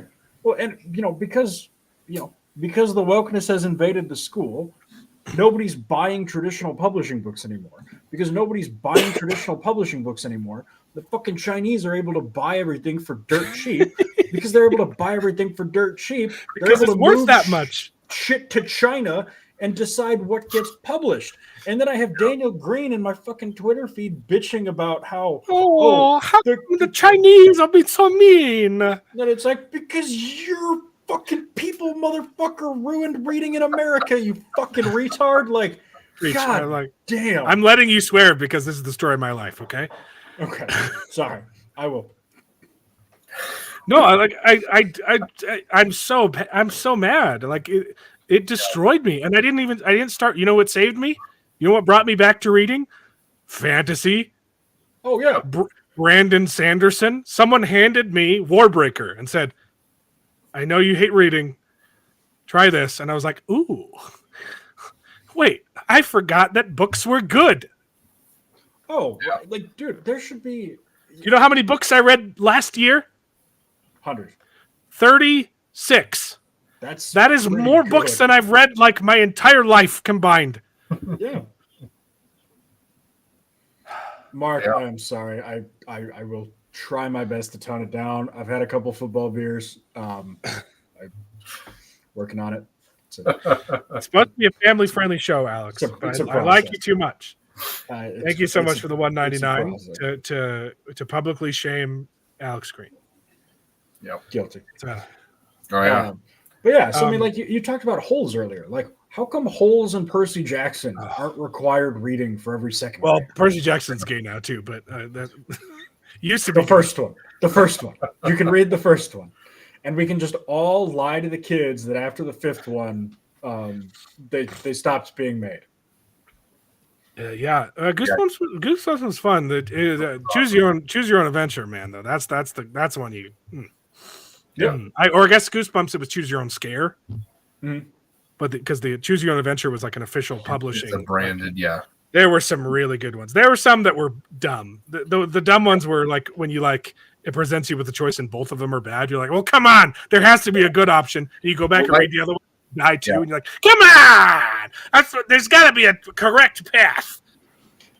Yeah, I friggin' love Goosebumps and what was Animorphs. Animorphs was freaking dope, Dude. Animorphs. Have you kept going though? Encyclopedia Brown, dude. Animorphs gets dark, and I think every kid should read it. It goes into straight up genocide. The protagonists do a genocide. It's nuts, and then they get they get put on trial because of their war crimes. It's freaking nuts. Okay, Animorphs is dope. Animorphs. Okay, I'll keep that in mind. Man, so like that's one of those things that like they have to be like 100 pages of like second grade reading level. Like, could I read the entire Animorphs series in a day? Probably. Yeah, without killing myself. I don't know. There's a lot of them though. It might take like a week. There's like 80. Holy shit! There's a ton. Holy shoot! Yeah, Goosebumps was fantastic. If remember the show? Yeah. Oh yeah, I remember like Fun. the first episode was the haunted mask one. The haunted Uh-huh. mask That's a terrified good me. episode. Some of the episodes are garbage, but man, that one hits. That one, slaps. dude. Like I think I was traumatized for like a day for a weekend or something after seeing that. But I mean, I was in the hospital. Why don't we? I was in the make- hospital, and my mom got me the one called "Why I'm Afraid of Bees." That was the one where the kid turns into a bee. That's a good one. Yeah. Why don't we make scary stuff for kids anymore? Like I watched some truly horrifying stuff Yeah. as a kid, Remember, and it's so fun. there was a children's book. I forget what it was called. It was like fables or something like that. There was one where a boy meets a girl and she's wearing this thing around her neck. She's wearing this ribbon around her neck, and Holding her head on. And he kept, she takes it off and her head falls off. I was like, what? Yeah, no, that's from a classic scary stories to tell in the dark. Yep. That's another series I've got. I've got the first 3. I don't know how many they made, but yeah, it's just a collection of horror fables. There you go. Good stuff. Actually, they made a movie, Scary Stories to Tell in the Dark. That wasn't too bad. It was a couple years ago. I gotcha. Now, do you guys like basketball? I don't, dude. I like playing sports. I don't like watching. Yeah, Okay, so you guys are the only 2 Mormons on earth that don't love basketball. That's it. pretty much. The best choose your own adventure ever done was in a book called Don't Put Me In, Coach, My Incredible NCAA Journey from the End of the Bench to the End of the Bench. This is a Goosebumps book. That's the whole title. No, it's a choose your own adventure book. There's one section in it that has a choose your own adventure section, and it's him as the skinny white guy 3-point shooter who never plays, being on the bench on the way home on the bus as they come home from the victory, and all of the black guys around him are rapping, and it's about whether or not he, as a white dude, can say the N-word while he's rapping. And it's a choose your own adventure. You get to choose whether or not you say the N-word. Yeah, so it's literally you get to the point, and then he says, if you're black, please skip all of the bolded text and just understand that I am very sensitive to these issues and would never use the N-word under any circumstances. And then there's like 5 pages of in italics of him talking about rapping and using the N-word pass, and it is it's a hilarious book. Like, even if you don't like basketball, it was like that. Every time I hear choose your own adventure story, I'm like, there's one adult choose your own adventure story that absolutely slaps that came out recently. Oh, so it's just a regular book that has a choose your own adventure segment. Yes. That's Don't crazy. put me in, Coach. My incredible NCAA journey from the end of the bench to the end of the bench. Yeah. So this guy was he was a pretty good high school player. That's but funny. He was best friends with Greg Oden and Mike Turner, who were the number 1 and the number 4 recruits in the country. And so Ohio State recruited all 3 of them, and they brought him on thinking it was going to help them get the other 2 good guys. Even though they knew he was nowhere near good enough to play, he was just friends with those guys. And it's 4 years of him fucking around at Ohio State, just pranking people and causing massive problems. It is hysterical. That sounds wonderful. That sounds fun. But my favorite choose your own adventure growing up was the Fighting Fantasy books. It's basically a choose your own adventure and a solo RPG where you like keep track of your hit points and you go and you like roll really dice good. and encounters and stuff. They're really freaking awesome.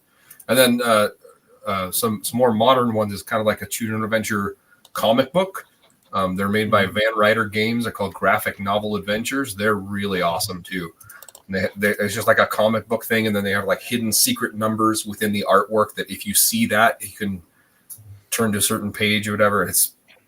They're pretty sweet. If you really want to choose your own adventure, take a taxi to Detroit and have them just drop you off. Speaking of Detroit, would not have done. Mormon basketball is a fight that starts with a prayer. Yeah, it does. No, I did. I played Mormon basketball. I wasn't any good. I mean, that was church league softball for us. We had my first softball game. We had a big ass fight, and it was our freaking preacher had to like jump. Mark, I'm trying not to swear for you, buddy. He had to jump in and separate two people. Like, I'm 25. Most of these guys are 45, and I'm watching like grown ass men roll around in the dirt, like throw punches at each other. I'm just thinking to myself, if I hit one of these guys, somebody's gonna die, and I'm gonna go in for murder. Like, but it's like, all right, all the old dudes, get it out of your system. I love church league anything. Church league needs to come back for every sport. It's even better when you're in a small town and there's not enough Catholics to have a Catholic league, and there's not enough Lutherans to have a Lutheran league, and there's not enough Mormons to have a Mormon league. So you basically get like the recurring holy war of like the Mormons playing the Catholics and the Catholics playing the Lutherans. Ideal environment for growing up. That's great. Yeah. No, I know in like in California, just because we have a gym in every church building, and so there weren't a lot of like community facilities, and so there were so many non-members that wanted to get in and play basketball that like they were having problems like with the tournaments of like some teams like didn't have any members in them, and they're like, wait, what is this? Like there was a big scandal of like people trying to sneak into the Mormon basketball tournaments, which is fine. Like you could have non-members play, but like it was created for, as, an outlet for the church kids. It's just so funny. Oh yeah, that happened to us, and then you play through a league, you're the number one seed, and then you get to a team that has a playoff roster, and all of a sudden there's 7 dudes from the varsity high school team on the team. Yeah. None of these guys played at all this regular season. Like, are you kidding me? Yeah, love that shit. Oh man, I'm trying to think what else is going on right now. There's nothing. So we've got Avatar coming up at the end of the next month, and then we got Dune Part 2, and then the Rebel Moon Part 2 is in April, I think. I don't know when that. I thought it was. I don't know. I want to do a reaction video to Rebel Moon, and I don't even want to just like do the soy face every time something happens. I actually want somebody to like just after everything happens, just pause it and be like, Zach, did you need super slow motion here? Yeah. Or could you have just done this normally? Well, that's going to be half of the video. I mean, you can pause it every time. Right. Or like, Zach, did your main character just actually say, I am a child of war. I have never known love. Like, did she just say that out loud 10 minutes into the movie? Like, and then a couple scenes later say, yeah, as part of the great Nazi empire, what as part of the Imperium, they encouraged us to find lovers so that we had someone to fight for. Yeah, or he walks on screen in like a legitimate 1-to-1 replica Yahtzee uniform. You're just like, really? Like, so you didn't want to change it even a little bit? Like, I mean, I give you credit, you left the armband off, but that was the only adjustment you made to the uniform. Like, not even a little subtler. Like, somebody needs to do that for the good of humanity, and we just need to play that at every like freshman film class. Like, we're gonna do a 24-hour like 1 semester class of just literally how not to make a movie. Was this necessary? Yeah, I agree. That's a good idea. It definitely, it's not the Star Wars killer, but Star Wars was already dead, so yeah. Imagine being Rebel Moon. You're billed as the Star Wars killer. You show up and it like Star Wars jumped off a bridge 40 miles back, and you're like, I mean, it was definitely better than Disney Star Wars, but not because Rebel Moon was. I mean, I don't know, man. Yeah. I forget. Are you a Snyder moderate? Yeah, I enjoyed watching Rebel Moon, but I also 100% agree with every piece of criticism that anyone has said about it. I still had fun. Okay. Um, Maybe that's the video we need to make. I have recently become a more I wouldn't say I'm a Snyder fan, but I've recently started appreciating more of his movies. Like Okay. I recently rewatched his DC films. I hadn't seen, which I hadn't watched since they came out in theaters. I rewatched Superman. What's it called? No, the Man of Steel. Man I of rewatched Steel. Man of Steel. I kind of liked it, and some of the problems I had at my first viewing, it didn't bother me as much. And absolutely, the extended edition of Batman versus Superman is a better film. It fixes some of the problems. I still detest Doomsday's design, and as soon as he shows up on screen, I'm like, I'm out. But the film's not terrible, and I genuinely enjoyed Zack Snyder's Justice League. I think it's a good movie. Yeah. Good enough to buy. Good enough for me to buy. Like the stuff with the Flash at the end of that movie is so, in spite of the person playing the Flash, it's some really good stuff, and the stuff with Cyborg is really good too. It was still rushed, and DC should have taken their time to lead into a Justice League movie. But for what he was quested to do, I think it's a good film. It's a shame. I actually want more. I actually, after seeing Zack Snyder's Justice League, I actually wanted them to continue that. I think Zack Snyder would be way more successful if he didn't do any of his writing. If he was just making other people's stuff, that's the ideal. Like 300 is a perfect adaptation. Watchmen I think it's a good adaptation. And then you get Sucker Punch, and you're like, what is this? Okay, so with the exception of the commentary on 300 and Watchmen, Yep. I disagree with literally everything you just said. Okay. And I also, did you really just describe a 4 hour and 10-minute movie? I did. I liked it. As rushed. I don't even care if you like it. No, the movie wasn't rushed. The movie wasn't rushed, but it would have, like I'm saying, like the franchise would have had a lot more payoff if there'd been a Batman movie and a Flash movie and the movie was not rushed. I think for what he had to do, it was very good. They introduced Aquaman twice. Yeah, they did. I mean, there was a 9-minute scene of the University of Wisconsin playing Gotham City High School in slow motion. Like, I mean, this is when people say I think Zack Snyder would be better if he didn't write his own material. Like, I 100% agree that that's true. Yeah, and with he needs a producer forcing him to trim down.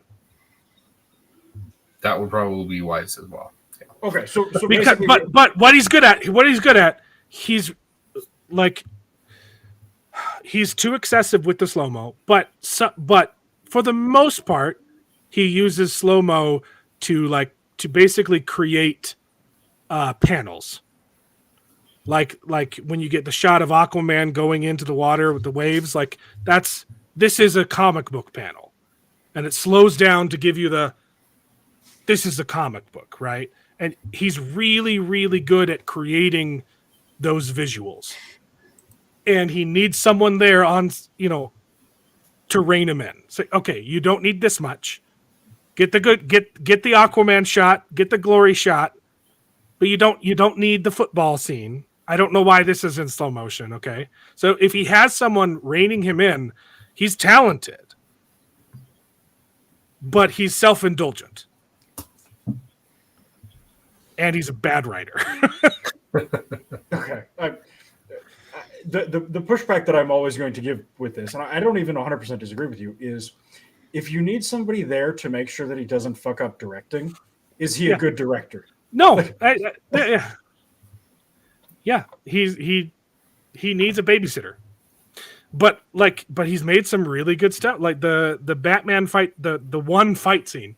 That's the problem with Batman versus Superman is there's not enough action. But the one fight scene with Batman in the warehouse is phenomenal. I love that scene where Batman is where he's saving Martha.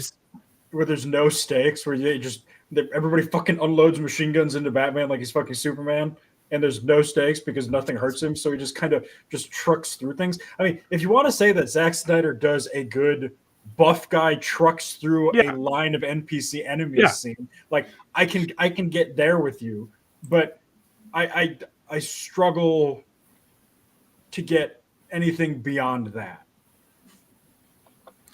And I people in the chat are saying 300, which is perfect for Zack Snyder. That is like I said, one buff guy trucking through an army of NPCs.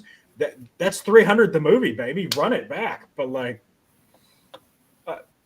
anyway, but yeah, the Martina. As far as Watchmen, that is a movie where the movie writer did a better job than Alan Moore did writing the Watchmen comic. Changing it to a nuclear explosion, it was the best choice you could have made. Dropping an octopus on a city, it's like, I don't get it. Yes, and she even brings up Rorschach, and that is maybe the funniest part about Watchmen is Alan Moore hated Rorschach. Yeah, and Alan Moore wrote Rorschach and expected people to be like, because Alan Moore's a shithead communist, a doo-doo head communist. He expected he wrote him as the villain of the piece, and he's the only character with values. Yes. Yeah. Yeah, he's constantly on Twitter. If you're identifying with Rorschach, you didn't understand my comic. You're the bad person. If you're like, I'm the guy that had principles. Yes, you're siding with the terrorist here. Yes, because in Alan Moore's mind, genocide is totally permissible if it ushers in a communist. The greater good. He's the village from Hot Fuzz. Yes, I showed Charles Hot Fuzz last night. He loved it. The Cornetto he just got back from a Mormon mission in Brazil, so I have to corrupt him with good stuff now. There you go. Yeah, the Cornetto trilogy is brilliant. I so good. Love that stuff. I watched the Hitchhiker's Guide to the Galaxy movie from 2001. Yes, I love the movie. That is I love it. Not nearly as bad a movie as I remember. No, people hated on that movie. It's a good adaptation, man. I don't. I mean, is the criticism that it's weird and British? Because no shoot, buddy. It's weird. That's and British. The point. Yeah. Yeah. No, I like that it's slightly more optimistic than the books too. Yep. That's the problem, and that's why I love Discworld. Right? It's the same. It's the exact same humor, but it's not nihilistic, right? I can't get through Hitchhiker's Guide to the Galaxy. It just gets depressing. But I love the humor. Like the first two books are just perfect. Yep. Speaking of Terry Pratchett and Discworld, you see that pop off recently? Well, yeah, you can buy all of his books on Humble Bundle right now. Yeah, they're ebooks. I don't do ebooks, but if you want to get into Discworld, go buy all of them for $18. Okay, definitely go do that because that's outstanding. I think there's only a day left. It might be ending tonight, so go here. I'll check it out. But go on. What were you saying about him? Basically, his daughter is doing a bit about how Terry Pratchett was a huge supporter of trans people. Yeah, no, he's not. It's kind of my observation as well, but 3 days. You got 3 days if you want. Literally, I don't know if it's every book. It's 39 books. I think that's all of Discworld. That's crazy. Man, Discworld is 39 books. Yeah, they're short. Whoa. They're really short. Oh yeah, 3 days left. You can read a Discworld book in a day. I frequently do. Audiobook. If they were audiobooks, I would jump on that, but I don't really do ebooks anymore. I can't get reading on a screen, right? I work on screens all day. And I don't. That's not how I read books. But I know it's nice when it's it works for a lot of people, and I'm so happy for you. It just doesn't work for me.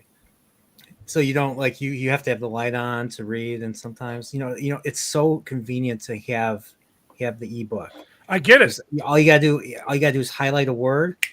You get the definitions. Help me quite a bit because I used to hate having to dig for the dictionary and look up a word and everything. So my vocabulary has gotten better because of ebooks. I'm so happy for That's a good perk, yeah. And you can watch it. So I have it set where it's black screen, but with white text. Oh, definitely. That's perfect for reading in the dark. So, if I fall asleep, the Kindle will fall on my face because it always does. And it's obviously better if you have an actual Kindle and not a tablet. Yes. Like one that had or just reading on your cell phone. But yeah. If you have like a reader screen. It doesn't hurt your eyes as much. I'll be honest, the reading on the phone, the Kindle app on the phone is not bad. No, it's not. Not bad at all. They've made some small improvements that have really sort of built up to a much more enjoyable product. I say that I fucking hate it. I freaking hate Amazon. Shut up! Stop. So it's not. There's a couple missing. It's 41 books. I don't know what's missing. But that's almost all of it. All but 2 books for $13. Yeah. So Discworld for me is the perfect palate cleanser. When I'm reading books, if I do a big long one, if I read a Wheel of Time, I quickly put on a Discworld before I go back to something heavy. If I read freaking Joe Abercrombie and I want to kill myself, I put on a Terry Pratchett book, and then I'm ready to go again. See, I'll tell you what, man. I know we've been talking Elric. We're gonna do that stream. We're gonna do it. So we might even do. Since there's a bunch of downtime, we can totally do it on a Sunday too. We can do a Best Gen Elric stream. Yeah, but talk about a great palate cleanser for a Wheel of Time book. You knock it out in a day, and it's just there is zero description of dresses. There's zero POV chapters I don't care about. Well, then the thing is, there's every chapter, things are going on, things are going down. There's no, walking from point A to point B, and just constant bickering from Nynaeve or Egwene or from. Yeah. Speaking of Elric, insufferable female characters. We are trying to set up an Elric stream with Alex and the Prophet of the Dragon. Maybe this week. The Prophet's a little busy. I am streaming with Prophet tomorrow.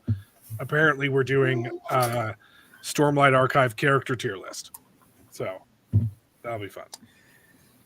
I'm listening to Elric, and the way he decides to punish his cousin, I was just like, damn. By putting him in charge. Before this. He's gonna throw him a punishment feast. The cannibalism aspects of the Melnibonéans. Oh yeah. The Melnibonéans are wild. Are you on the first book then? Yeah, so I'm reading. I have the 3 Elric saga compilations, I believe. So the first book I think is divided into books 1, 2, and 3. Yeah. So I finished book 2, where what's his name goes into this realm. Erkun goes into this realm, and Elric follows him, and then it gets all weird. Yep, we made the Red Archer. And, the High Dukes of Hell. That's not a swear word. I can say that one. You can say hell. I say hell all the time. Perfect. But I love the fact. The thing I love about you can say hell and damn. The thing I love about the Elric. Hey, you can also say ass. So far. That's in the Bible too. Sorry, go on. the thing I love about the Elric books is that there's a whole world out there just begging to be explored. You have these Lords of Chaos. I wonder where the name Lord of Chaos came from. You have these Lords of Chaos. You have these higher beings that that apparently are have done stuff with the Melnibonéans in the past, and that all that shit is interesting. Like that stuff I wanna discover and see for myself and everything. And so I mean, yeah, it's a good palate cleanse for Wheel of Time. I'd like to see more stuff happen in Wheel of Time. That's the thing. Douglas Adams wrote a Doctor Who book. I might have to check that out. Yeah, he wrote for Doctor Who, I believe. Interesting. I think he wrote for Tom Baker's Doctor, I think. Yeah. Your grandpa That's- liked Hot Fuzz. That's a hard sell. Yeah. Hot Fuzz is good. What TSR, the Shadow Rising. Shadow Rising. Okay, Dresden. I assumed it was a Star Trek abbreviation. I was like, the original. No, that's not it. It's not. The series It's returns. not the original series. It's not. It's not That's not the Picard one. Which Star Trek are you talking about, man? Nice. Another good palate cleanser that Mark Clark actually suggested is the Myth series from Robert. Oh, Adler. yeah. That's another really good one. The audiobooks are just like 3 to 5 hours for each book. They're very, very short. So, but those are really. So if you put it on It's fun. ×2 speed, you can finish it while you're doing the 2 hours, dishes. yeah, exactly. They're fun. That is like something that I really wish modern authors were better at. Like, guys, there's no reason this book needs to be 1,000 pages. We can get this down to 350. Like it's Yeah, I go back and forth because I appreciate short books, but I also, when I like a world as much as the Wheel of Time, I'm okay with it being too long, and I totally understand the complaints that book 4 is too long, and I agree, but I also like just being able to sit in it. yeah, You know? 100%. There's a time and place for both. Yeah. But I feel like even the time and place for the long books are starting to get excessive.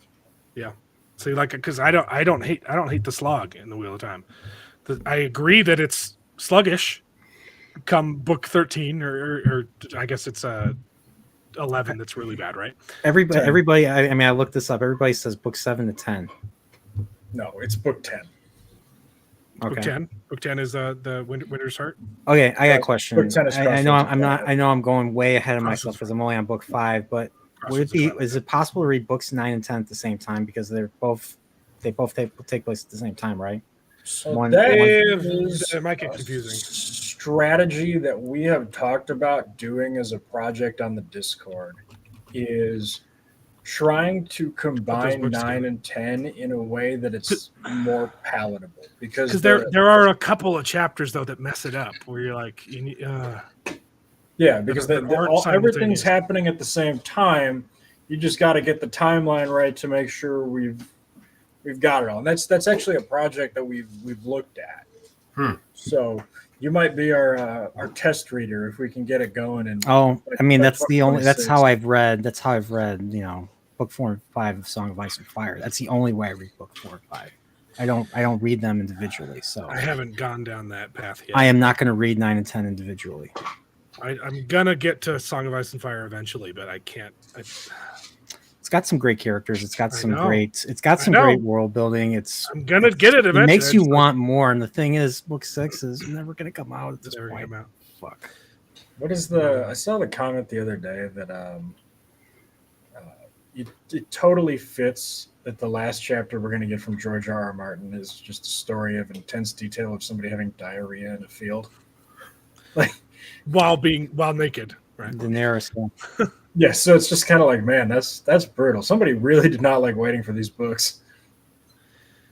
Yeah, it kind of feels like it's not just that it doesn't feel like he's stuck. It feels like he doesn't want to do it anymore.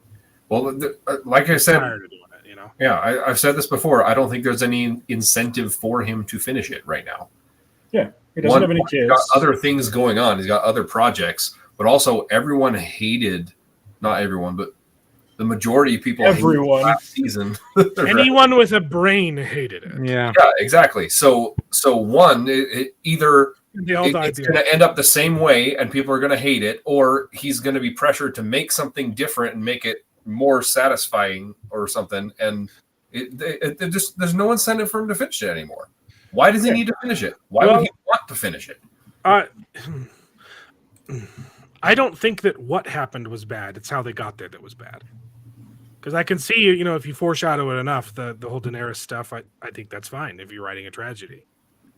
You know what needs to happen? Brandon Sanderson needs to finish Stormlight 5.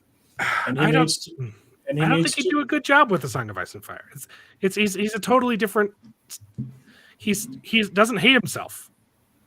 I would agree, but I would also argue that he's a totally different guy than Robert Jordan, and he did a decent job with that. It's true. Somebody has asked Sanderson this. I remember because I read this. He's like, it's not my thing. It isn't. His fantasy is not my that type of fantasy is not my thing. Yeah. It isn't. But you need somebody, a Sanderson-esque author who Joe Abercrombie would probably be the best person to do. Yeah, he might something Martin-esque. Yeah, but you need somebody who is prolific enough and just doesn't stop. You need somebody who writes 8 hours a day like it's their job, and that's there's tough. Nobody there except Brandon Sanderson that writes like that. That also has the name credibility enough to. Terry Pratchett was pretty good. Well, Terry Pratchett's dead. Yeah. So maybe Stephen King. He's not on my candidate list. I'd say Robert Jordan was. I mean, he Also was dead. constantly writing. I know. I'm just saying, not currently, yeah. But man, they wrote their hearts out. Oh yeah, they never stopped. Robin Hobb, she's still alive. She's written like hundreds of books, right? Yes. But yeah, I mean that's basically the problem, and they need to do the same thing with frickin' Abercrombie comes out with a book a year. Who's the frickin' Rothfuss? Patrick Rothfuss. Patrick Rothfuss. Yeah. So Sanderson needs to finish Stormlight 5 and just commit 2 years to finishing A Song of Ice and Fire and whatever the heck Rothfuss is calling that series. Like Patrick Rothfuss had 2 adaptations on the books, and he couldn't bring himself to finish book 3. Was it mental and health? Now they're both canceled. He had a TV show and a movie. They're gone. So that series, the Patrick Rothfuss series, I once had a conversation with a horse, and this horse said he wouldn't piss on Patrick Rothfuss if he was on fire. No, Patrick Rothfuss is I can say this word, asshole. Yes. I heard they were like people gave him money. Yes, and he didn't deliver. Imagine it's been 2 years. He did a charity stream. He did a charity stream with tears. Right. It was basically like a Kickstarter with unlockables, and the things that were unlocked were I'm going to release the prologue of book 3, which he did do. He did that, and it was good. I got pumped. I got excited. Again, he gave me hope.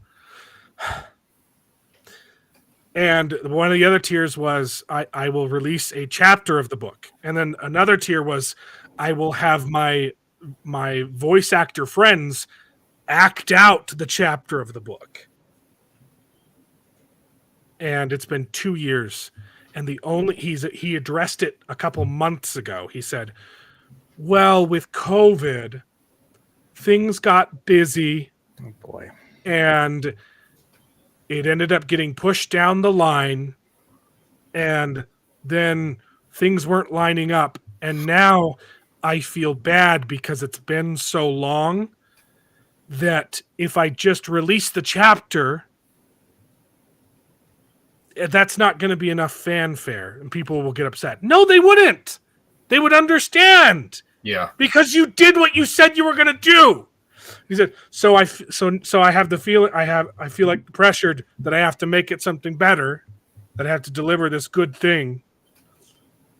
Yeah. And so I've decided to just not do anything. Yeah, that's not cool. Honestly, I think where Patrick Rothfuss fits in is I think that he probably bit off more than he can chew. He was not expecting to be this big hit with his first book and on the follow-up, right? Well, I think for me and I think his situation is a little bit different. I mean, I agree that it is a different situation from everything. Martin. George Martin doesn't want to finish. He doesn't like writing that series anymore. Yeah. And he's always wanted to write TV. Exactly. He's always wanted to write TV, and he's got that. He has no incentive to finish the books. Yeah. Patrick Rothfuss has every incentive to finish the books, and he still won't do it because he's got writer's block, and he's scared that people aren't gonna, that the ending isn't gonna live up to what he promised. I think that's 100% it. He said this is going to be 3 books. It's going to wrap up this thing. We're going to tell the story in 3 days in 3 different books. And I think he's still in school though. Yeah, exactly. Which is I think honestly, I think he should come out and say, hey, look, guys, this is taking longer than I thought. I thought I could wrap this up in the 3rd book. I'm going to split this up. I'm going to do 2 books or something. Just 3 more books. Yeah, well, just whatever. I used to be a lot more sympathetic with him, and I used to defend him a lot more. But and I'm still a little sympathetic. I want to give him the benefit of the doubt, but the longer it goes on, the less sympathy I have for him. Because, like, I do understand it did take him 10 years to write the first book because he wasn't an author. He had a job, and he was just taking his time, and he wrote a really, really good book. And then, all of a sudden, I got to finish the story.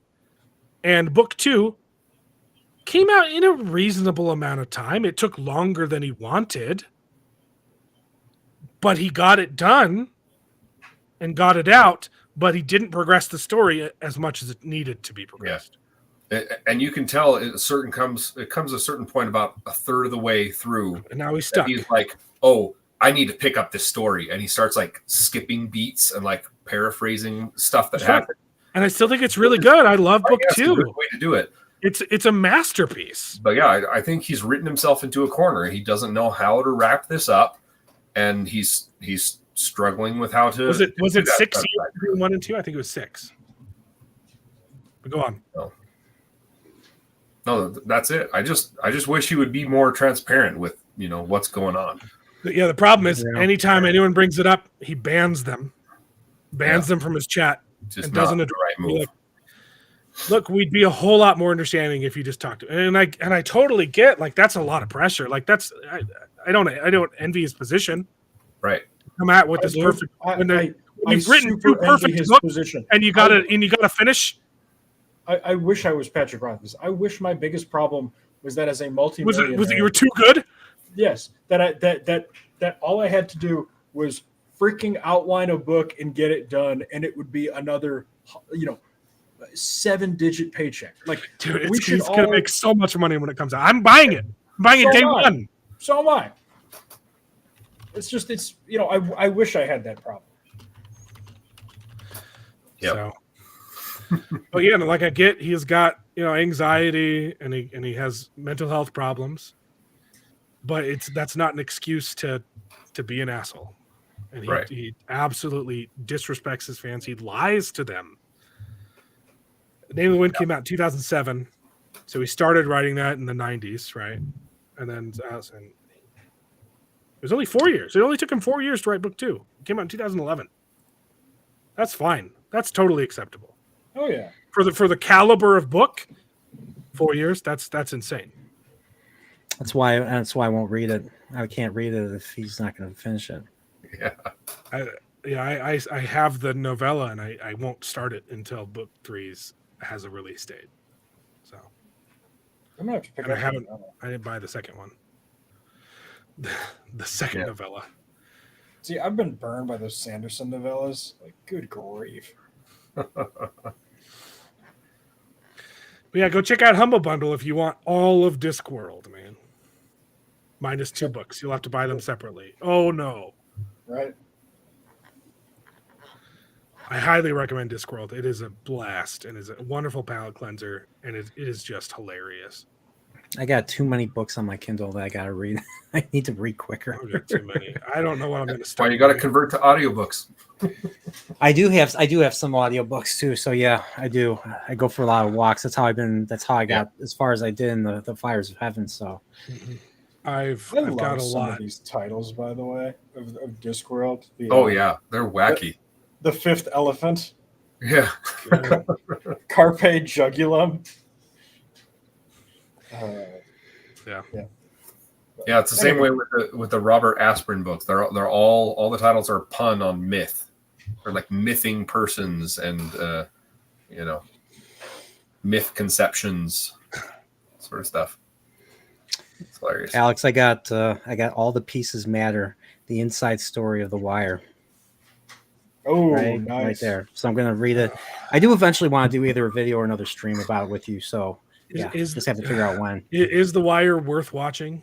Yes.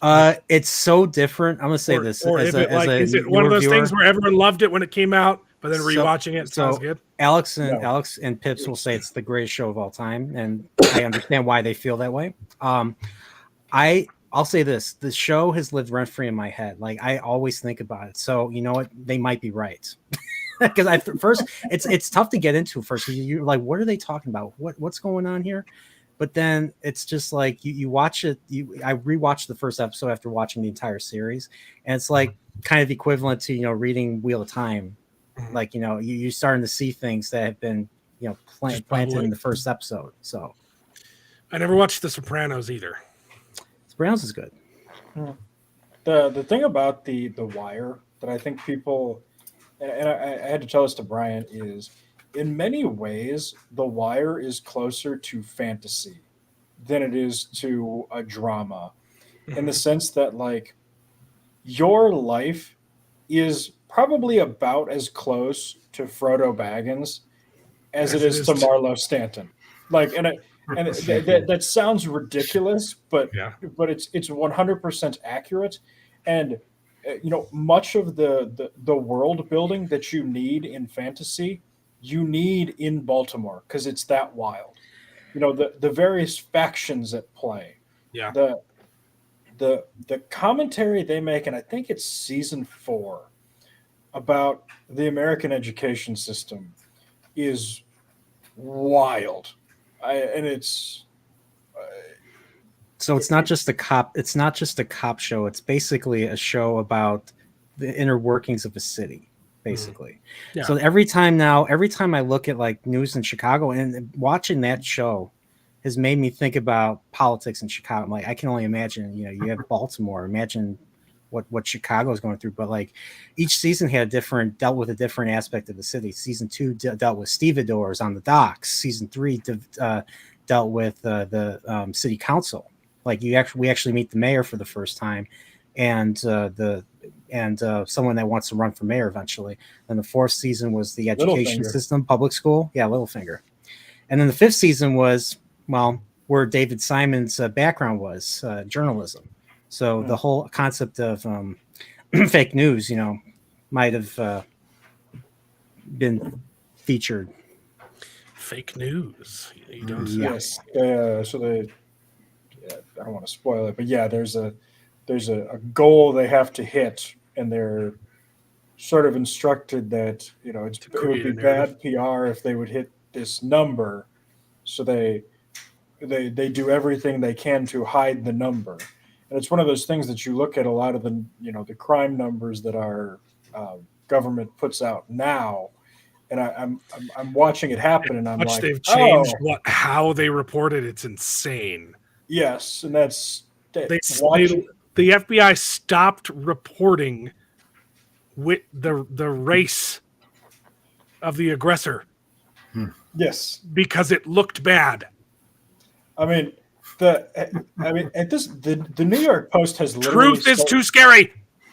Yeah, I mean, the New York Post has literally started playing a game of how many different names can they come up with roving gangs of black criminals. Did you see the one this week? It was students. Students assaulted a girl in a bathroom. A disabled girl in a bathroom. A group of students. Yes, and it's you can say thugs. Yes, if they're acting like thugs? Yes. It's just So every news story now, the New York Post has to come up with a different It's a euphemism. 25-year-old show. Wow. Yes. Roughly 22 years actually, That's but yeah, nuts. 2002. Human nature doesn't change, man. But yeah, I mean, the thing that the Wired talks about quite a bit, and a lot of shows have kind of followed suit. The game, you play the game and all that, and the game never stops. And the way the show ends, it's a cycle. Deus de Mar-a-Lago. Characters that Legitimately either real time. exit the game, either they go to jail or they die, or whatever. Well, the game continues, and let's just say younger people enter the game. Gotta step into the shoes of the older. So yeah, people. so like there's some older characters that either have had, like, one character actually had a happy ending and kind of got out, but then another character kind of followed suit in an equivalent position.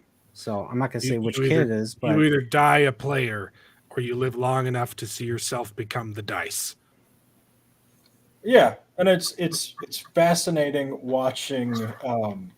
Literally the first shot you see of one of the main villains of season 1 is the last shot. It's the same exact shot, just with a new guy in his place, and it's just it's one of the most like brilliant filmmaking and depressing messages. That, like, no matter what you do, there's no way to fix it. Yeah. And the one instance that they basically actually have success dealing with crime was exclusively because one of the criminal elements pissed off one of the other criminal elements. And so for one time, the criminal underworld was willing to play ball with the cops. And it actually led to some measure of success. And it fascinating. Yes, it is. Are you talking about Omar? Oh yeah, I am always talking about Omar. Best character is Omar, and I'm not going to say. I can't say for me, for that type of show, I think Breaking Bad is the standard. Like It's Breaking Bad. Let's just how say, does it compare? Like good, better or worse? Well, it's better than Breaking Bad. Okay. I still don't feel that way, but Breaking Bad and Better Call Saul owe what they have to The Wire, I think. Okay. Yeah. Well, Breaking Bad gets extra points for me though, because we were raised in New Mexico, so like we know all of those places, like the arcade that they go to. That's like right by our house, you know. Yeah. And, so and Alex and we were regulars at the Pollo Loco. Yeah. It's a restaurant chain called Twisters, which used to be called Disasters when there was only one. And we were regulars that they knew us by name. We'd walk in and they'd hand us our order. Yeah. That's awesome. But yeah, going back to comparing, I was doing the same thing. I was saying, Breaking Bad's better and all that. But Alex and Pipsa said you're comparing fiction to basically The Wire is a documentary about a city. Okay. And it's what's creepy is how accurate it portrays.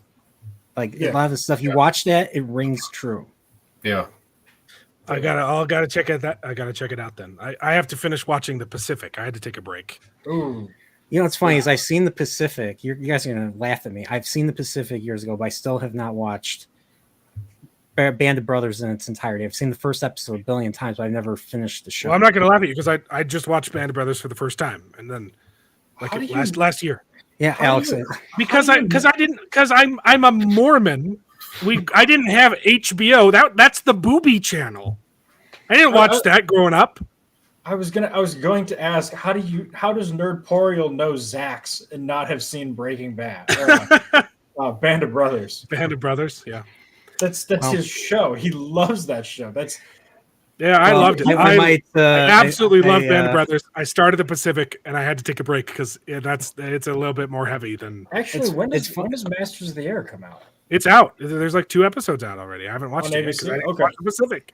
Oh, and I don't have Apple TV, so it's Alex. It's funny you bring that up because I may eventually have Zax on. I need something to talk about with him, so Band of Brothers would be perfect. Dude, he loves Band of Brothers. Yes, He loves Band of Brothers so much he keeps getting his channel nuked. I Yeah, know, he I can know, I make it know. available for people. But anywho, Nice. what else we got? What are we? Anything else coming up this week? This week, no. There's the Argyle comes out this week. So Oh, the so if you and the Prophet can't get your crap together and talk about Elric next Sunday, then I have to watch Argyle. I wouldn't do that to you, man. We'll get it figured out. God, that movie looks trash. But the week after that, there is a movie though. There's it's kind of slow. It's January, you know. yeah. Babe, There are going to be a couple bye weeks where we kind of all right, let's just find a topic and talk about it. But I don't know how big you guys are into video gaming, but what's coming out next month is the new Final Fantasy VII Rebirth. Oh yeah. Is that the remake? Yeah, Of so it's a sequel to remake. So the first It's the second half, right? Because they chopped the game into the first half, right? they're chopping into a trilogy. Three. So the first movie basically I've heard covers Final Fantasy. VII with the remake. Yeah, so it covers the beginning. So the first 2 hours of Final Fantasy VII is covered in a full game called Final Fantasy VII Remake, which came out 4 years ago. So now they finally left Midgar, and now they're going off into the world, and that's where Rebirth takes it. I never played any of the Final Fantasy games. The closest I got was Kingdom Hearts. Final Fantasy VII is an excellent game. Like I couldn't put it down when I got the PS1 emulator in college. I was up all night playing it. Every other asshole was playing World of Warcraft, and I was playing older emulated shit. So, Seven's such a great story. My problem with Final Fantasy is I had friends that raved about it. They loved it, but I was like, I wanted to start from Final Fantasy 1, you know, and play through. And now you don't have to start from Final Fantasy 1. Each game is thematically similar, but even like they have similar enemies. They have similar. The story doesn't continue between games. No. Every story is self-contained and all that. So like it's its own epic fantasy adventure and everything. So. So you wouldn't have to play 6 to play 7. You wouldn't have to play 5 to play 6, and you especially don't have to play 1, 2, or 3 to play 7. Because I don't have time to play video games anymore. If I could only play one Final Fantasy game, what should it be? Play 7. 7 remake. The 7 or original 7 or the or remake? It's up to you. I'd say play the original. Okay. Yeah, that's the one with not Cloud a bad choice, right? They both 7 and the 7 remake have Cloud. Yeah. Well, I assumed the remake would have the same character. Madam Web comes out on Valentine's Day, and I forgot about that. And I am forcing everyone on this show to watch it. I cannot wait for Madam Web. Okay, so don't go see Madam Web. Go see Boys in the Boat. Oh yeah, that one does look good. Like George Clooney is a shockingly competent director. He did Monuments Men too, right? The one where they're running around World War II trying to steal paintings so they don't get destroyed by the Nazis. That was a good movie. Oh yeah, I know that one. I haven't seen it though. Did he direct it though? I might be just talking out of my butt. I don't know. Yeah, this goes back to my theory that directing isn't hard. That we can just basically take any washed up actor, stick them in the chair, and they seem to be brilliant. Like Ben Affleck and George Clooney are now, and Clint Eastwood. Like I'm gonna die on this hill, and I know you guys disagree with me on it, but the evidence is building in my favor. Well, yeah, but then you get Angelina Jolie directing movies, and they're awful. Did I say actress or did I say actor? You said directing's not hard. And I stand by that. Oh my gosh. Yes, because people looked at Angelina Jolie and went, yes, you're definitely getting hired for your brains. I don't think she looks good. I think she looked good in Mr. and Mrs. Smith, and I've never liked her I've never been attracted to her in any other movie. Angelina Jolie was so hot that it almost didn't look human. Right. Like regular people Yeah. saw that and went, "That's an alien. It was, That's it was not a like person." Uncanny Valley. Exactly. That's I only have eyes for my wife. Okay, I don't find other women attractive. I got you. No, but I honestly, I'm not attracted to Angelina Jolie. Well, not anymore. But are you telling me you didn't think she was hot in Tomb Raider? I thought she was too much. She was attractive, but she's not my type. yeah. I Like you think said, her it's proportions. like a weird. It's a her weird proportions. They're Yeah. off. Yeah, exactly. Like her face is way too angular. It's like I don't get Kim Kardashian. I don't understand how anyone finds her attractive because the numbers are all wrong. The math doesn't add up. Okay. I like math. Okay, I took linear algebra. Math is So math is if I'm problematic. looking at a woman, okay, and the math doesn't work, I need a parabola. Well, you said linear algebra, so you would have groups of women in a matrix. In a matrix, that's linear algebra. Right? Look, There is no spoon. The winning combination has always been 36, 24, 36. You can play with those numbers plus or minus 2 or 3, but you have to be in that. So you're saying you reject the 39, 24, 39? Like, well, I mean, it's a fair opinion, but It's all subjective. I'm just trying to talk in your language. Yeah. Also, I say your language like I'm also not an engineer. Like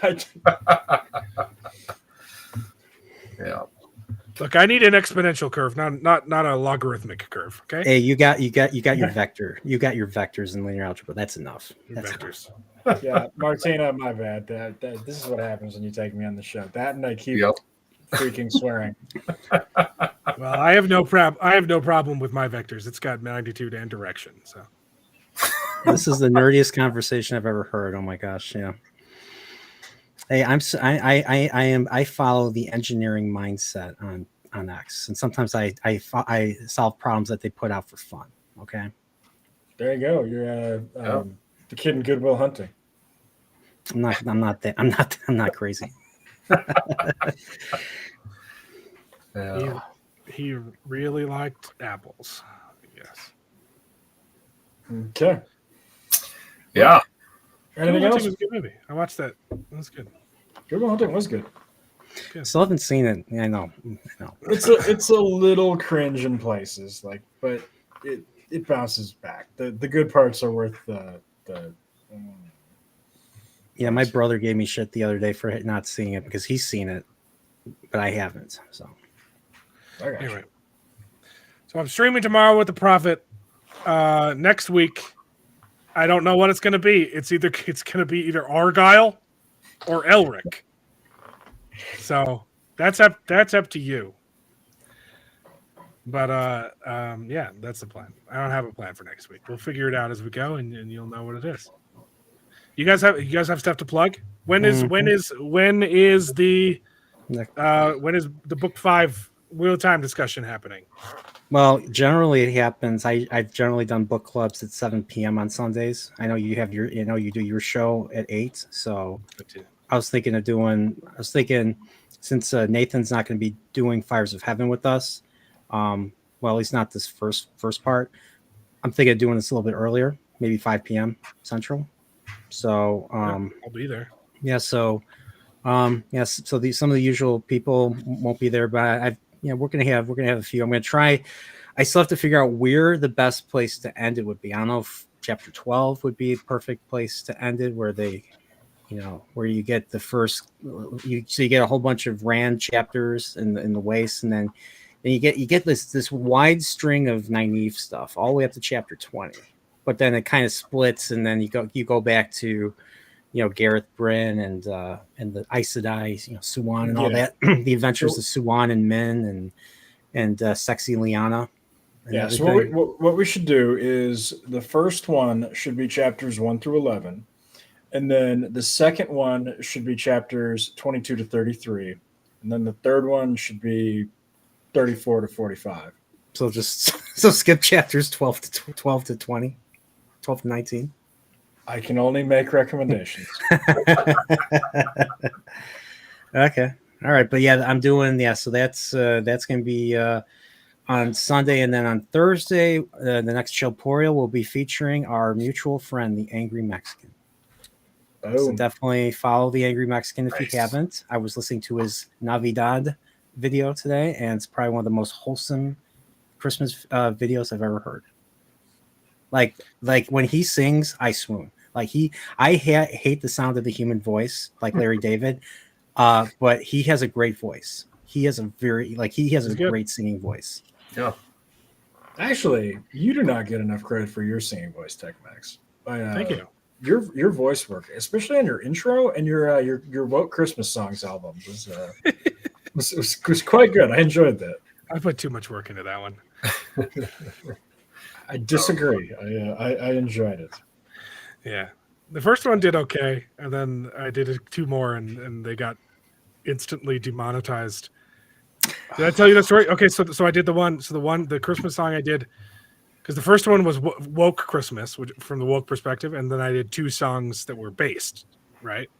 And now that's like all based Christmas. And the first one was the Christmas song, but paid for by the Trump Foundation.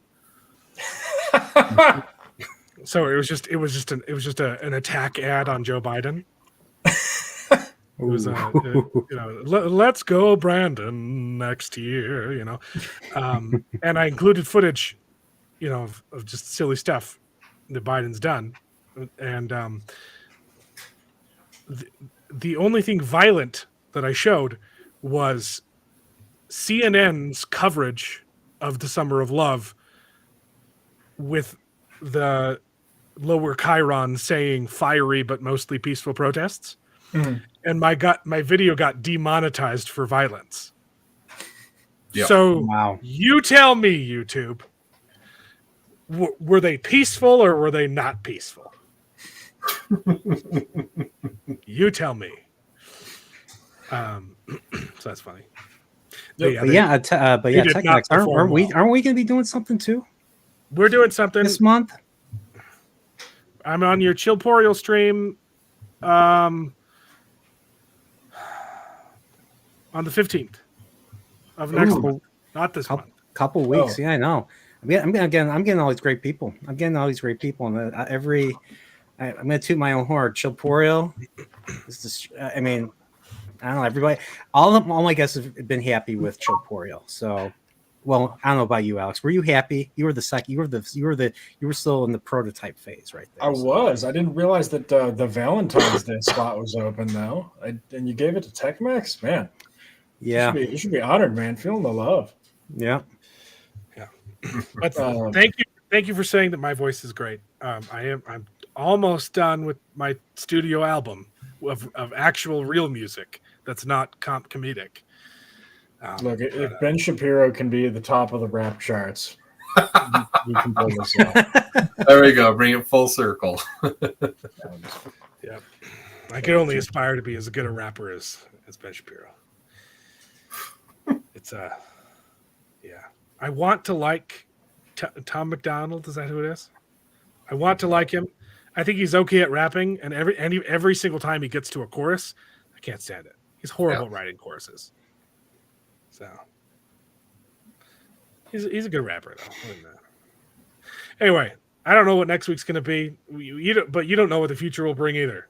Other than there will be an episode next week. And anything else to plug? You guys doing fun stuff? So I'm going to be on Profit Stream with Tech-Mex on Monday. I've got Wolf Brothers coming on to the White Cloaks channel on Wednesday, so that should be interesting. And then there's something else I was doing on Sunday. Probably the Elric stream. Brian, where am I? Oh, plus I got Fires of Heaven with Brian. Is that this Sunday? Oh crap! Yeah. I gotta read fast. So so I'm trying to figure out a good time, and I'm going to let everybody know if it works for you. See, I'm So I'm a third of the way through Shadow Rising.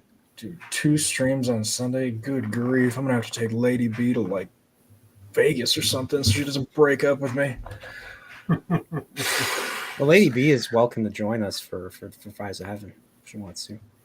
Okay, that might be saving my bacon, everybody. Well, Dad and I need to be more inclusive too. So There you go. You got that card up your sleeve. because I love having Lady B on. She's wonderful. Well, thanks for coming on my show. I love talking to you guys. Yep, absolutely. I came for Dave. Oh, thanks. I came for Dave, but I stayed for Alex. I'm gonna throw the Angry Mex under the bus. He showed up and said, "Sorry, I can't stay on the stream because I'm playing League of Legends." For shame. He's stuck in a tournament that lasted longer because they were doing well. I love him. So Nice. That's awesome. Like, always go into the tournament expecting to get knocked out in the first round. That way, if it doesn't happen, you're happy, right? Yeah. But Anyway. Dave, you have a video out. David I has a do, video. yeah. It's been 11 months, but finally posted a video last week and working on a couple other things. So I finally released my episode 2 of season 2 review, and it got unbanned. It got 100 views. So screw you, Amazon, for completely shutting me out of the algorithm. Yeah. Oof, that's rough, man. So I want to keep doing them, but man, it's so much work It is. and no one's gonna watch them. Anyway, that's it. Bye. Go away. We'll see you guys next week. Thanks for tuning in. Check out their channels. They're wonderful people. And yeah, watch some good stuff. Go watch Delicious in Dungeon. Okay, it's such a good show. I'll have to check it out. Okay, they cook the monsters. Okay, my 8-year-old son thinks it's the funniest thing, and I think it's the funniest thing. It's good dad TV. Okay. Yeah. Anyway, There you go. the MacGuffin that can never be found. I don't know what you're referring to, but One Piece. The One Piece treasure. One Piece. Oh yeah, okay. Never liked Previous One Piece. comment there. It's the hoax that they'll find a treasure, and then 20 years later, there's still no treasure. Yeah, that would be problematic if there's no treasure. But yeah, Mark Clark's gonna watch it right after Top Gun Maverick. Man, I don't. It's such a weird flex.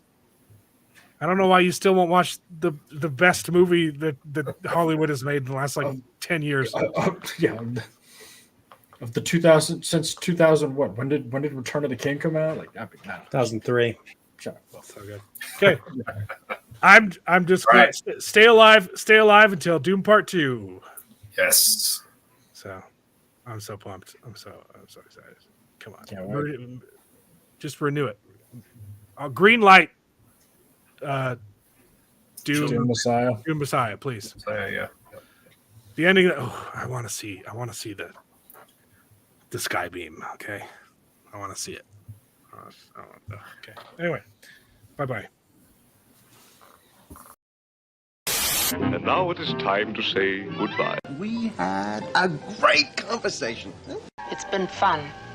But all good things must come to an end, and the goodest ending I can think of is... Right now, this moment, this night. So I guess we just say goodbye.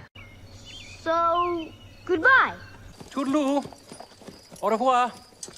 Auf Wiedersehen. Ciao. Ding dao day. But come back next week for more outrageous bloopers. This is the end.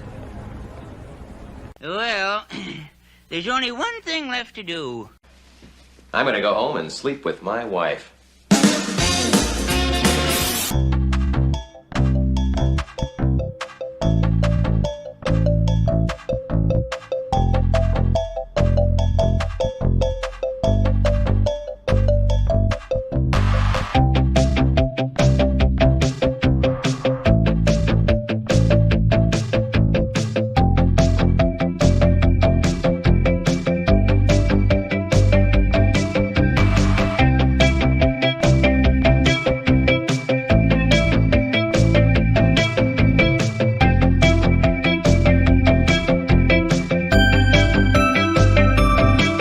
Well, I hope you enjoyed the video. If it's true, please take a minute to subscribe to the channel, and you can join guess along for the ride. And if you pay me, I'll try to be more entertaining. So please consider joining Patreon and getting your